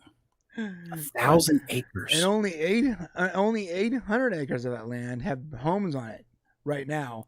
But that's cool. We're just gonna demolish those homes, and anyone living in those homes paying rent to AWDS, which is a Disney rental company. They're just gonna be kicked out on their asses. Good luck. Why can corporations even own residential homes? That's so crazy to me. It's so crazy. Like, there are so few residential homes left in comparison to the percentage owned by giant corporations and Airbnb hosts. Yeah. Do you have anything else you want to say about it? I'm sorry so much, but I'm going to stop. As previously announced, over the next 2 years, Disney will nearly double the worldwide capacity of its cruise line, adding 2 ships in fiscal year 2025 and another in 2026. Disney's going full force, and the reason is they know that their movie industry is hurting, so they're trying to put the money back in the parks. And are they gouging us at the parks, Brian? Oh yeah, they're gouging us at the parks, right? Oh yeah, we're getting wrecked. What does it cost to eat at the park? I have twin girls and a wife, so for me to go, me and my 3 other people, 4 people total. It's going to easily cost around $800 to get in, just to get into the park. Okay. Would you say 800? Yeah, around $800. Mm-hmm. And let's say we're like, you know what? We're thirsty for water. There's an extra $50 right there. For water. And listen, and I'm also adding in like your fast passes and all that bull crap, because there's no reason to go to Disneyland if you don't get like the fast passes and all that bull crap. You have to get all the stuff that makes going to Disneyland worth going to Disneyland, or you're wasting your time. So that's the biggest problem is it's not just the ticket price. The ticket price plus everyone's fast pass and this pass and that pass, and you gotta get water. And your kid's like, "Can I get a churro, Dad?" I'm like, "Let me mortgage my house 1 second." Everything is so expensive, dude. Everything. You can't get a burger with a cheeseburger is like $22. It's crazy. Well, just so you know, in 1985, a 5-year-old Brian Montgomery and a 12-year-old Shane Montgomery went to Disneyland. We did. On the 30th anniversary of Disney, we went with our family. The tickets were $24.99 each back in 1985. So, so that they can probably expect right now ticket prices are as much as $170 a ticket to get into Disney now. Yep. And expect those numbers to go over 200 once they've bumped up. I mean, something's got to pay for those $60 billion. That doesn't you have to get fast passes, or you're getting on 3 rides the entire day. That's the other problem. So this is for a 1-day, 1 park ticket. Right. 1 park, not both parks. Right. Remember, there's 2 parks. Yeah, there's 2 parks. So you only have to go to half of the park, right? Disney Fast Pass. How much is that? It's like $40 a person, if I remember correctly. Wow. So yeah, wow. Okay. Meanwhile, Disney stock's at a whopping $82 a share. Yeah. So Disney's not doing so great. No. But and there's also rumors now that Bob Iger says he's going to retire. Guess what? Bob Iger's not going to retire. No matter what you hear about him planning his retirement, he's never going to retire. He ain't going nowhere. He ain't going nowhere. And if somebody else does come in, he's going to have to get pushed out because he's not going to give up his power. So. Right. All right, and that's it for Disney, sir. And we're going to be heading to the members section. we got a lot more to talk about over there. I get to share my story, some stories that I don't feel good about sharing here. Also, we're gonna watch the Quantum Leap Season 2 trailer. So come on over to the members section. The water is absolutely divine. Oh, one more super chat here from Michael Nemo for $2. Disney should open Inclusive Kingdom from The Boys. So from The Boys TV show. Oh, Inclusive Kingdom. Inclusive Kingdom. That's great. I would love to see. Thank you, Michael. A Boys version. I could like the Boys creator to make like a Disney version of like this is like this MCU whatever. Be terrifying. Yeah. All right. So listen, we are going to the members section. How do you get over to the members section, Shane? Well, it's really easy. Hit that link in the description in the chat. You can also go ahead and click on any of the link in the description where it says members section, and you can also just do nothing, and it will take you there. Before we leave, do me a favor, hit that like button on your way out, especially if you're not joining us in the members section. And if you can't join us, that's cool, no problem. We love you. We'll be back next week. Oh, and just real quick, Archmage has a question here. Are you still spinning the wheel for the Stream Hero? We are, but we have no Stream Hero today. No Stream Hero today. So when we do have a Stream Hero, we will definitely make sure that they get a chance for the win. So yeah. Okay. Love you guys.